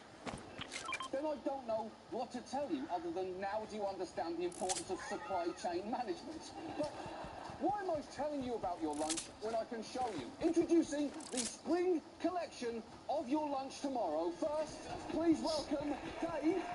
Dave is wearing an Old Navy shirt and shorts. His total outfit costs just $23.78, and he's carrying the frighteningly cheap sushi platter that will be arriving at your office tomorrow. Thank you, Dave. Let's move on to Walmart. Christian is modelling both a maxi dress available for under $15 and a tray of flouters that we got for just $1.75, which is so close to being free, it's literally nauseating. Moving on to Joe Fresh. And Austin is carrying a sweatshirt and casual pants that cost under $40. How is it so cheap?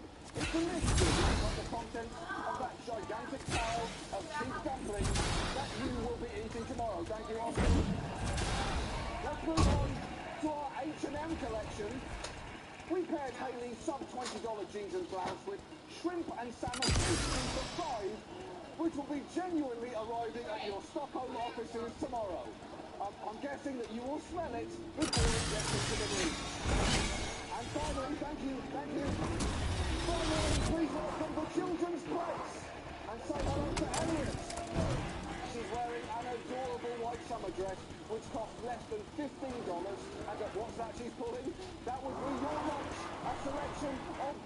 cheap rotisserie chickens. Just to reiterate, I have no idea where they came from or what might have happened to them along the way. But Elliot sure wants you to eat them, isn't that right, Elliot? Exactly. So eat them. Eat them. Eat this wagon of mystery chickens.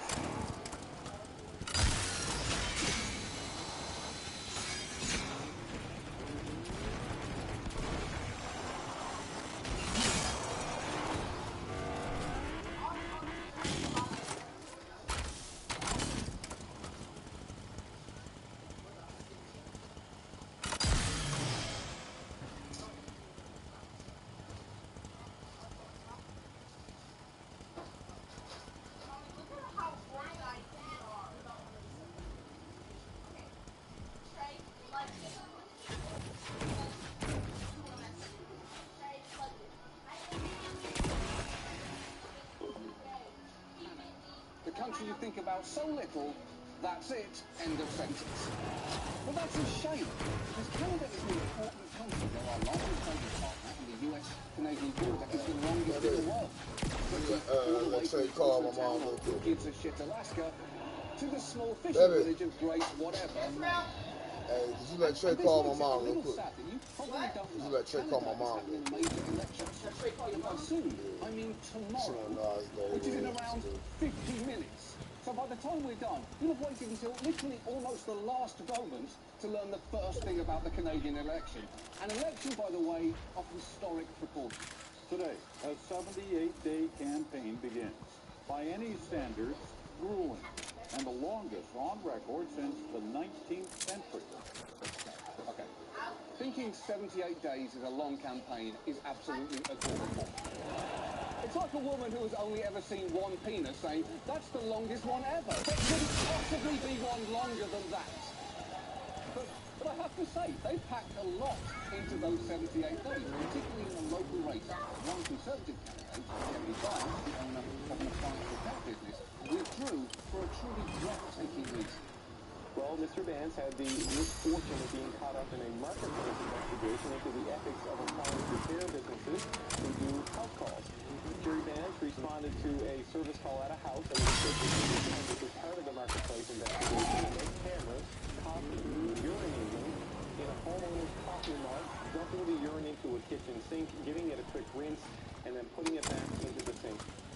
Oh, that is absolutely disgusting. Although, it is surprising Canada was so shocked about urine in a mug, considering that's exactly what Labatt Blue tastes like. But amazingly, that's not even the most surprising scandal in Canada's local races. An NDP candidate in Hamilton, Ontario is apologizing for making a joke about a Nazi death camp. In a 2008 Facebook posting, Alex Johnston said a picture of an electrified fence post at Auschwitz looked phallic. According to the Hamilton Spectator, Johnston says she did not know what Auschwitz was until now. Wow! That is parading two different kinds of ignorance, not knowing what Auschwitz is, and, if she thinks that's phallic, not knowing what a penis looks like. And this kind of makes you wonder who's running the schools up in Canada. Johnston, a social worker by training, is the vice chair of the Hamilton Wentworth District School Board and a school trustee. Yes, she helped run a school board. That would explain why their history curriculum includes the textbook Poland 1939 to 45, things that look like dicks, mainly. I know what you're thinking. Who cares about the school board member and mug dick the handyman? These are just local elections, but the thing is, Canadians don't elect directly. That's decided by how many MPs each party gets. So these local races are vital to who becomes Canada's next leader, and the polls are split between the three major parties, the New Democratic Party, the NDP, the Liberal Party, and the Conservatives. It's a good old-fashioned Canadian freedom, which can also be set back in the treaties and helicopters that are so hard they all fly.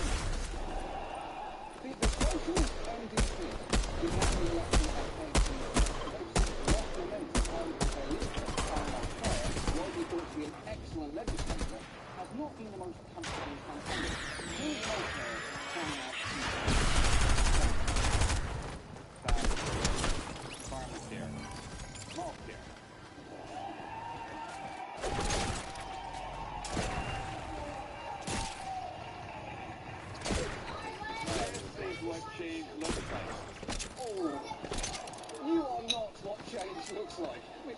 understand you're talking about your policies, but still, change visually does not look like Georgie Matthew's uncle reading a rhyming dictionary. As for the Liberal Party, they are planning to do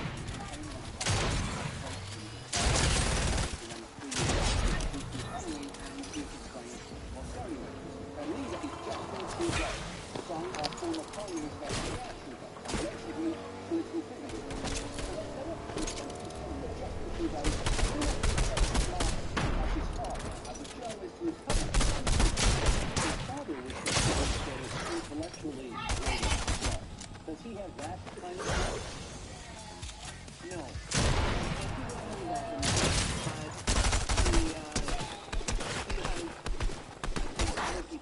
How about this? How about that? So probably cool. Ouch! Emotional intelligence. Those are kind of laid up terms you might find on a report card from a monthly story. Well done, Simon. You got a unemotional intelligence. But on actual intelligence, you've got a frowning walrus, which is an F. That's an F, Zayden. Let's make that walrus smile. Now, while growing up in the public eye has given Justin Trudeau name recognition, it also has had its drawbacks. For instance, if you do a Google image search on him, you can find every poor fashion choice that he's ever made, from a 90s boy band member 1 week before entering rehab, to an LL Bean sweater model who just underwent a lobotomy, to Johnny Depp's evil twin. And it's not just photos, there's also embarrassing videos out there, like this one, in which he explains his party trick of pretending to fall down a flight of stairs. Let me show you how it's normal here. So it's like, hey, how are you?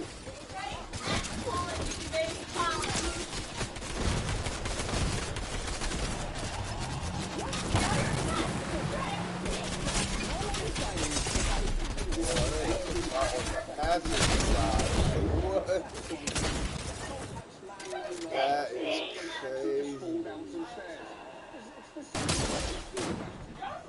And Trudeau's opponents have used his lightweight reputation against him by running ads like Justin ready. Justin thinks budget.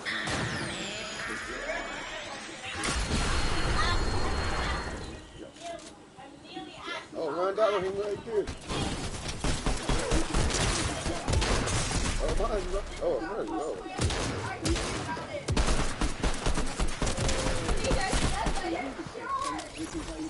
Not theory of the pediatrician's office, or ownership of a system of a down tattoo halfway through a painful laser removal process. Those are the two types of Justin that exist, and just those two. But despite these concerns, polls show that Justin is currently leading incumbent Prime Minister Stephen Harper, a man who, thanks to Canada's lack of term limits, has already been in office for almost 10 years. And while Trudeau has been painted as a charismatic pretty boy, no one has ever said either of those things about Stephen Harper. Just watch him try to appear relatable. Something you might not know is that I love movies and TV shows. One of my all-time favorites is Breaking Bad. It's even available on some online streaming services if you've never seen it.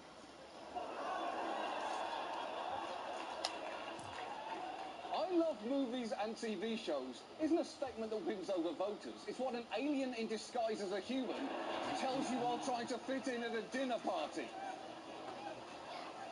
But don't be deceived by his bland exterior. Where there is banality, there is evil.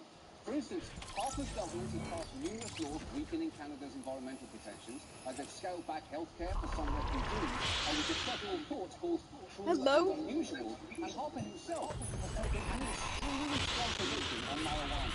There's just overwhelming and growing scientific and medical evidence about the bad long-term effects of marijuana. Dude, this guy's playing this fucking TV into the mic. It's fucking annoying as shit.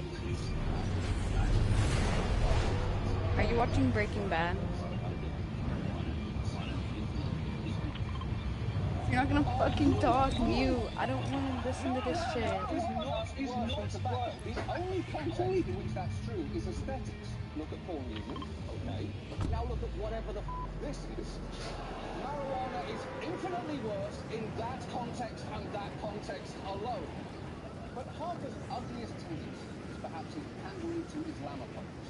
Earlier this year, the government passed a law called the Zero Tolerance for Barbaric Cultural Practices Act, stiffening penalties for things like honour killing and polygamy, despite the fact both those things were already illegal in Canada.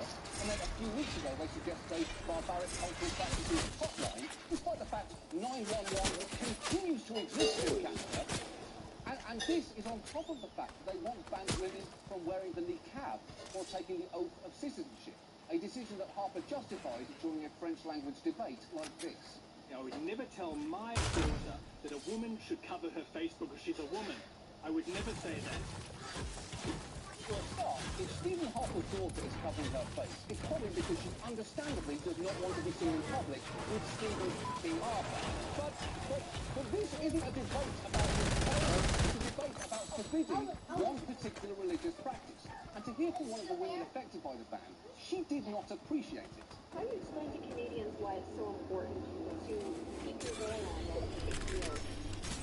Because I actually chose this country for the reason is it provides me with the freedom of my to practice on my religion as well. And Canada's federal courts actually agreed with her. She sued Harper's government and won, presumably arguing that if Harper was happy to let Canadians interact with their government dressed like this, she should be allowed to wear whatever the she wants. And if all of that were not enough to make you hate Stephen Harper, there's also the fact that he has a band. A terrible, terrible band.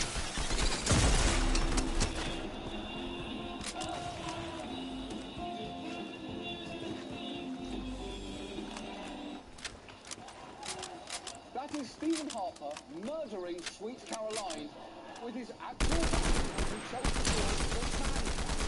And apparently to represent 24 Sussex, the name of the Prime Minister's residence. So to recap there, Harper's band's name is not just a shitty pun, it's a shitty French pun on the fact that he's Prime Minister of Canada. That is the least rock and roll thing imaginable until you see this photo of Stephen Harper with the lead singer of Nickelback. And look, I know it's hard for Americans to care about this, but think of it this way. Picture your next door neighbour. You may not be great friends, but you'd be sad if she started dating a complete Well, Canada is America's next door neighbour, and Stephen Harper is her dickhead boyfriend. You know, the one she won't split up with despite the fact he tells her what to wear and makes her listen to his shitty band. And I would love to tell the people of Canada right now to vote Stephen Harper out of office. Unfortunately, and this is amazing, it's against Canadian law. Specifically, Section 331 of the Canada Elections Act, which states, no person who does not reside in Canada shall induce electors to vote or refrain from voting for a particular candidate. And apparently, anyone found guilty of doing that could be fined up to $5,000, given a 6-month jail term, or both. That is a ridiculous law, and I guess what you're saying, Canada, is you want to dance? Is that what you're saying? Because if you want to dance, Canada, bring your best moves, because it's nearly midnight and Johnny's got his dancing shoes on. You think I'm scared of 6 months in Canadian prison? What's that, 6 months of living in Ottawa? Yes! That's right! Keep yourself warm with that Ottawa burn. And as for your $5,000 fine, I simply can't imagine a better way to spend 5,000 Canadian dollars. But if telling you not to vote for Stephen Harper is going to cost me $5,000, I'm going to get my money's worth. And I'm going to do it in the most Canadian way possible. So please, come with me. I'm going to tell you not to vote for Stephen Harper alongside this beaver playing Sweet Caroline on the keyboard and this moose receiving a colonoscopy under Canada's fantastic single-payer healthcare system. And finally, with the help of one of Canada's finest sons, Mike Myers, dressed as a Mountie, riding a snowplow. Yes, it doesn't get more Canadian. It just doesn't get more Canadian than this. I think I have your full attention, Canada. Oh yes. Oh yes. Yeah. I'm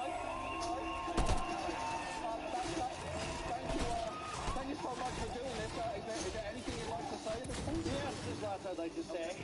I love Canada, but the fact that it has a law banning outsiders from telling Canadians how to vote is one of the least Canadian things possible. Sure. Oh, and don't vote for Stephen Harper. Exactly. Don't do it. And I'll tell you why.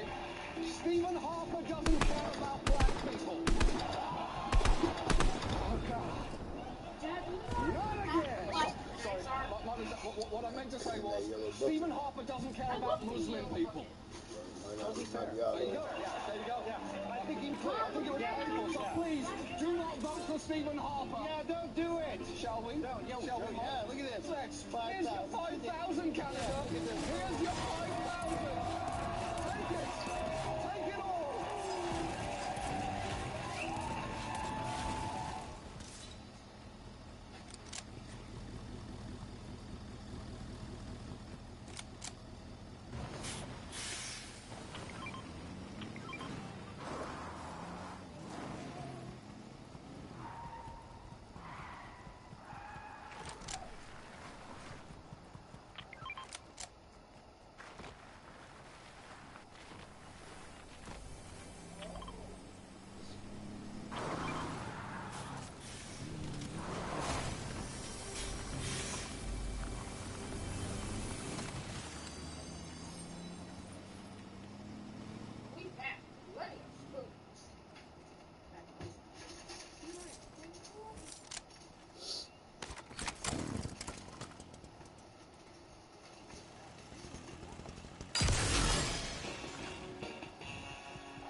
Let's talk about Mexico.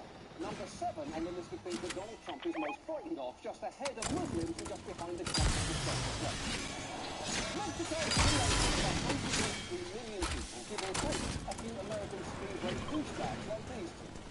Cancun is the hands down best place you can go, especially in the college tour. Getting tipsy, they get drunk, and then a little bit of yayo on top of it. A lot of it, yeah, if you get tired here, Cancun's the best for that. Incidentally, my favourite part of that clip is that in the corner is promotes something called brain surgery live, which I sincerely hope is just a brain surgeon lobotomizing these two bros. But Mexico isn't just a tourist destination. We share a 1,900-mile border, and they're our third largest trading partner, and something massive. It's going to be the biggest election in Mexican history, with positions up for grabs from Mexico City Mayor to congressional seats, the top job itself. It's true, next Sunday will see the biggest election in Mexico's history, which I know probably doesn't mean much to most Americans. It's like saying the biggest mattress sale in Dutch history, or the biggest mouse in Portuguese history. Great, the mouse is sort of hung. How does this affect me in any way? But what it actually means is that they can replace their president, their entire Congress, and huge chunks of their state and local government. And many believe a major shift may be about to take place there, because Mexicans are sick and tired of the status quo. Their current president's approval rating has only 12%, and it's become very common for people to shout a particular flavor. Yo solamente le quiero decir a Peña Nieto que vaya y le chinga su putísima madre. Enrique Peña Nieto, chinga tu puta madre. Chinga tu madre, Peña Nieto. Peña Nieto, chinga tu madre. Chinga tu puta madre. Chinga a tu madre. Enrique Peña, chinga a tu madre. Wow. Go fuck your mother is something people only shout at you when they are angry. Nobody shouts it because they think you and your mother have great chemistry. That's never happened. So tonight, let's look at why people are so angry at Mexico's status quo.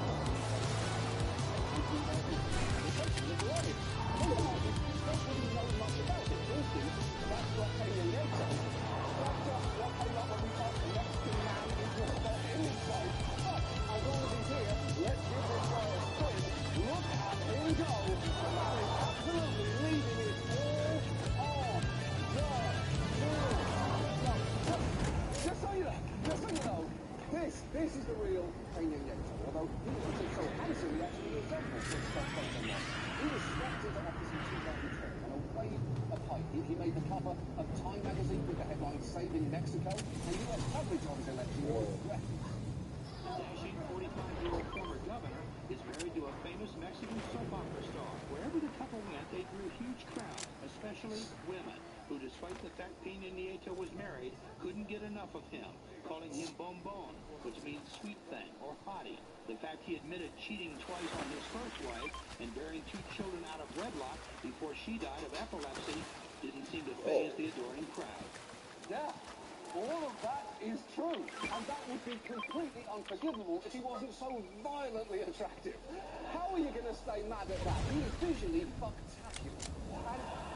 And Peña Nieto's election was dramatic for a number of reasons. His party, the Institutional Revolutionary Party, or PRI, had previously enjoyed a 71-year-long era of one-party rule in Mexico, which only ended in 2000. So real multi-party democracy is very much a new thing there. And for many, the hope was that Peña Nieto would clean up the party's image and restore its glory. But to put it mildly, that did not happen. He himself was implicated in a number of serious scandals, and not only is his corruption not improved, but it's such a proof of this that Mexico City could do this. Amazing minute bus ride to the seamier side of Mexican business and politics. On its itinerary, 10 city landmarks where public money has allegedly been diverted for private gain. It's true, there were actually bus tours of Mexico's most appalling landmarks, and I sincerely hope that will include Guillermo del Toro's 2 Oscars for The Shape of Water. Guess what? I was rooting for the fishman to die. The fishman was gross, and I didn't enjoy watching him fuck, and anyone who did is weird and wrong. But the sheer scale of government corruption, many politicians, and gamblers, at least 14 current or former governors of Mexican states are under investigation for corruption, some of them for colluding with organized crime, like Javier Duarte. He's a governor of Veracruz. On his watch, the state is bankrupted with nearly $3 billion missing from official coffers. He's been charged with racketeering and using illegally obtained funds, among other things. And while he denies those charges, it frankly didn't look great that he fled the country in a helicopter, only to be tracked down and arrested. And by the way, what is that smile there? That is not the face a grown man makes after being arrested. That is the face a 9-year-old makes after urinating in a public pool. And this pervasive corruption contributes to a sense of impunity and diminished faith in cops or courts. Violence has spiked in Mexico, with the country on track for 32,000 murders this year, twice as many as in 2014. And yet only 2% of crimes in Mexico get solved, which may explain why these 2 yayo fiends didn't seem to put much effort into their fucking disguises.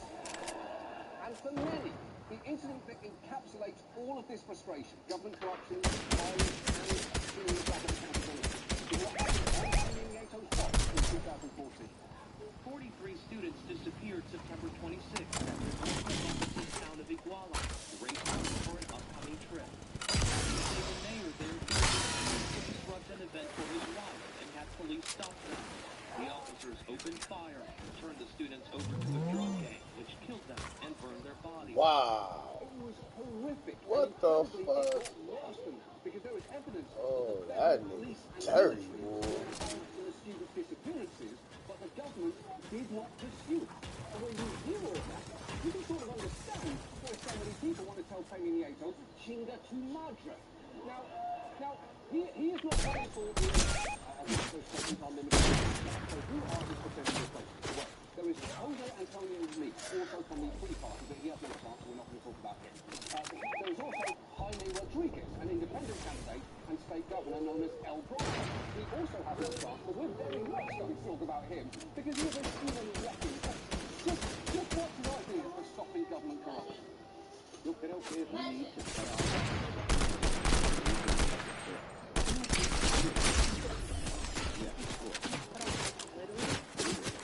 Explain to me, please. Anyone who steals must have a penalty. A bill must be presented so that members of Congress approve this bill. Cut off the hand of the criminal. Of course. That is what you've been proposing in Congress? That's right. That moderator gave him 5 separate chances to say that he wasn't being serious, and he just blindfolded his way through all 5 of them. And chopping off somebody's hand is a pretty drastic punishment for political corruption, although a perfect way to eliminate contestants from main reality competition show America's Next Top Theater. I'm sorry, but you just didn't wow us, and for me, you can place your hand.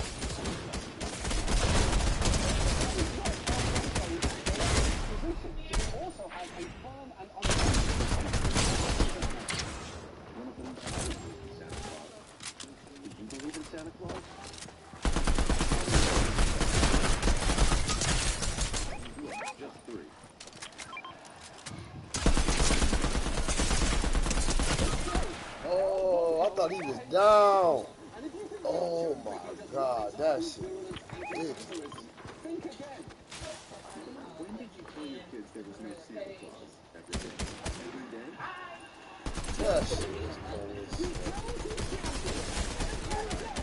That one over there, it's more of them over here.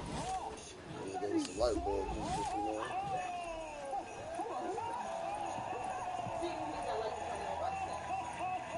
They do. Hello, boys and girls. It's me, Santa. Sorry to interrupt. Santa, I can't believe you're here. This is fantastic. Yes. I just wanted to tell Mexican presidential candidate El Bronco that I do exist. I bring magic to children all over the world. So that El Bronco is on my naughty list. Now, if you'll excuse me, I must get back to the North Pole. Actually, Santa, I've always wondered, what do you do up there all year when you're not doing being president? Why, I masturbate, dear boy. I masturbate all day and night. I masturbate and masturbate until my sack full of presents is empty, if you catch my meaning. Why would you say that, Santa? Every day is Christmas for Santa when he masturbates. I even do it sometimes when I'm flying on my big red... Yeah, no, I get that a lot. Candy cane! Please leave, Santa, please leave! Big and long! Please leave! Please, just leave! El Bronco is not going to be the next Mexican president. The candidate currently polling second is this guy, Ricardo Anaya, a 39-year-old centre-right whack. He is known for delivering 20-minute policy presentations that are somehow even more explanatory than the ones on this show. The yellow line shows the behavior of manufacturing employees in the United States. Now, if you can That's it, down there. Despite that. Right. That was extremely boring, but at least we now know what it would look like if football went to grad school. Clearly, this guy is going to be although he does desperately try to be cool. He plays a bunch of musical instruments. He plays guitar, he plays ukulele, he plays keyboard, and the coolest instrument of all, the recorder.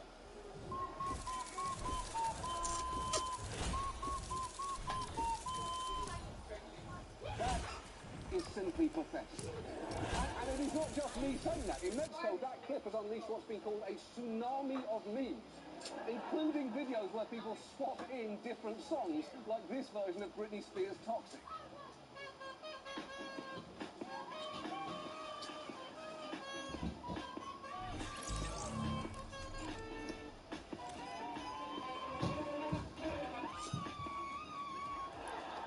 Muy bien, Mexico. Muy bien. Now, Anaya did try and toughen his image up during the campaign, but he struggled to stick the landing, like when he released this video ahead of the debate. What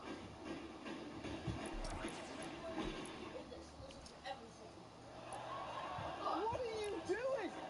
Just hitting that speed bag is genuinely impressive, but you then ruined it with that weird smile at the end. It's like someone successfully pulling the cloth from underneath a table setting and then immediately pissing their pants. You were so close. You fucking ruined it, though.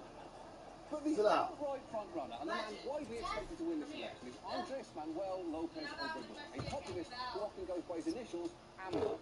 He served as mayor of Mexico City, building a reputation as a man of the people, famously commuting to work in a Nissan Sentra, the vehicle rated meh by J.D. Power and Associates.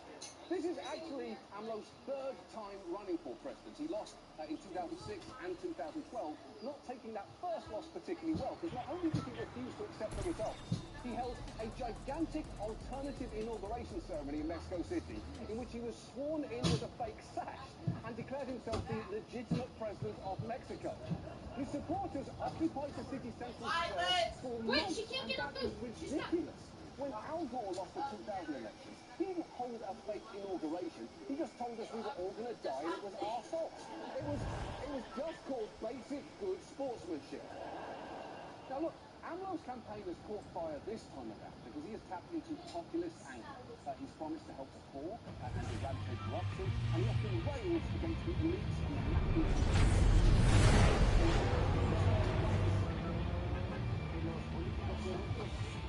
Solo decirles que llevo más de 40 años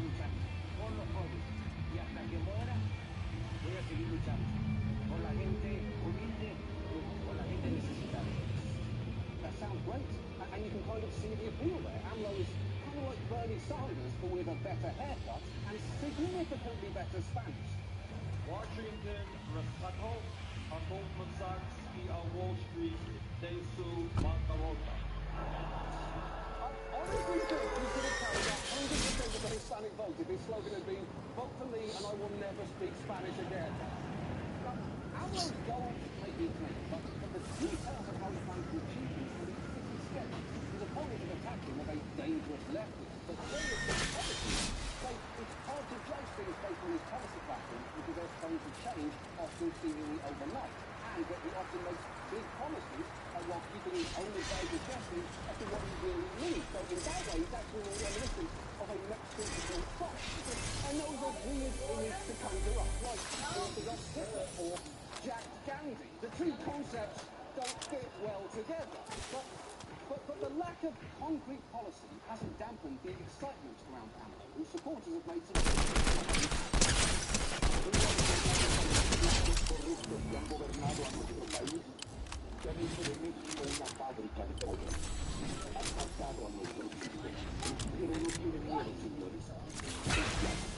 Listen, do you need a fork?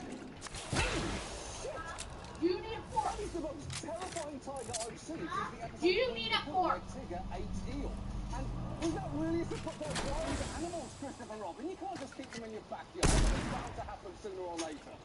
Not a tragedy, that was inevitable. But that ad actually becomes less fun when you learn that it was made by the Social Encounter Party, an evangelical Christian party that opposes same-sex marriage, homosexuality, and abortion. That party is in AMLO's coalition. It kind of speaks to the fact that by being so vague, he can let people see what they want to see in him. So sure, a Christian conservative party can think that he's on their side, as can the presumably much more liberal people behind this ad, which pictures AMLO as an aphrodisiac.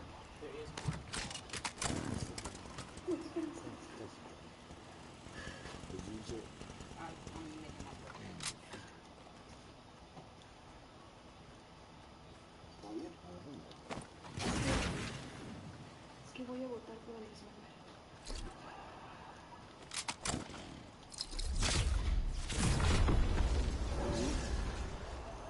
¿Es en serio?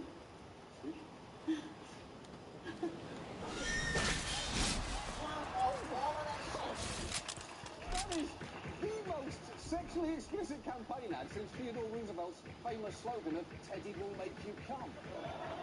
The point is, while the hope in AMLO is real, the content is a question mark. And it says something about how entrenched the problems in Mexico are and the level of people's dissatisfaction that makes him so willing to take a gamble on him. And look, for much of this piece, we've talked about the problems in Mexico, of which there are many. But that is what makes it all the more impressive that people are putting their lives on the line to solve them. There are journalists tackling corruption, despite the fact that Mexico is the third deadliest country in the world for them to work after Iraq and Syria. And there are honest politicians running for office, even though 120 politicians, including 44 candidates, have been killed during this campaign.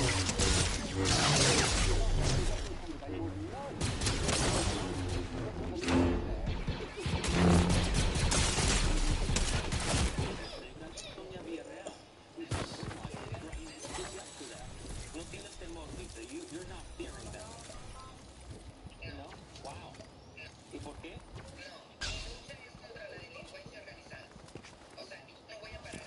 You won't stop.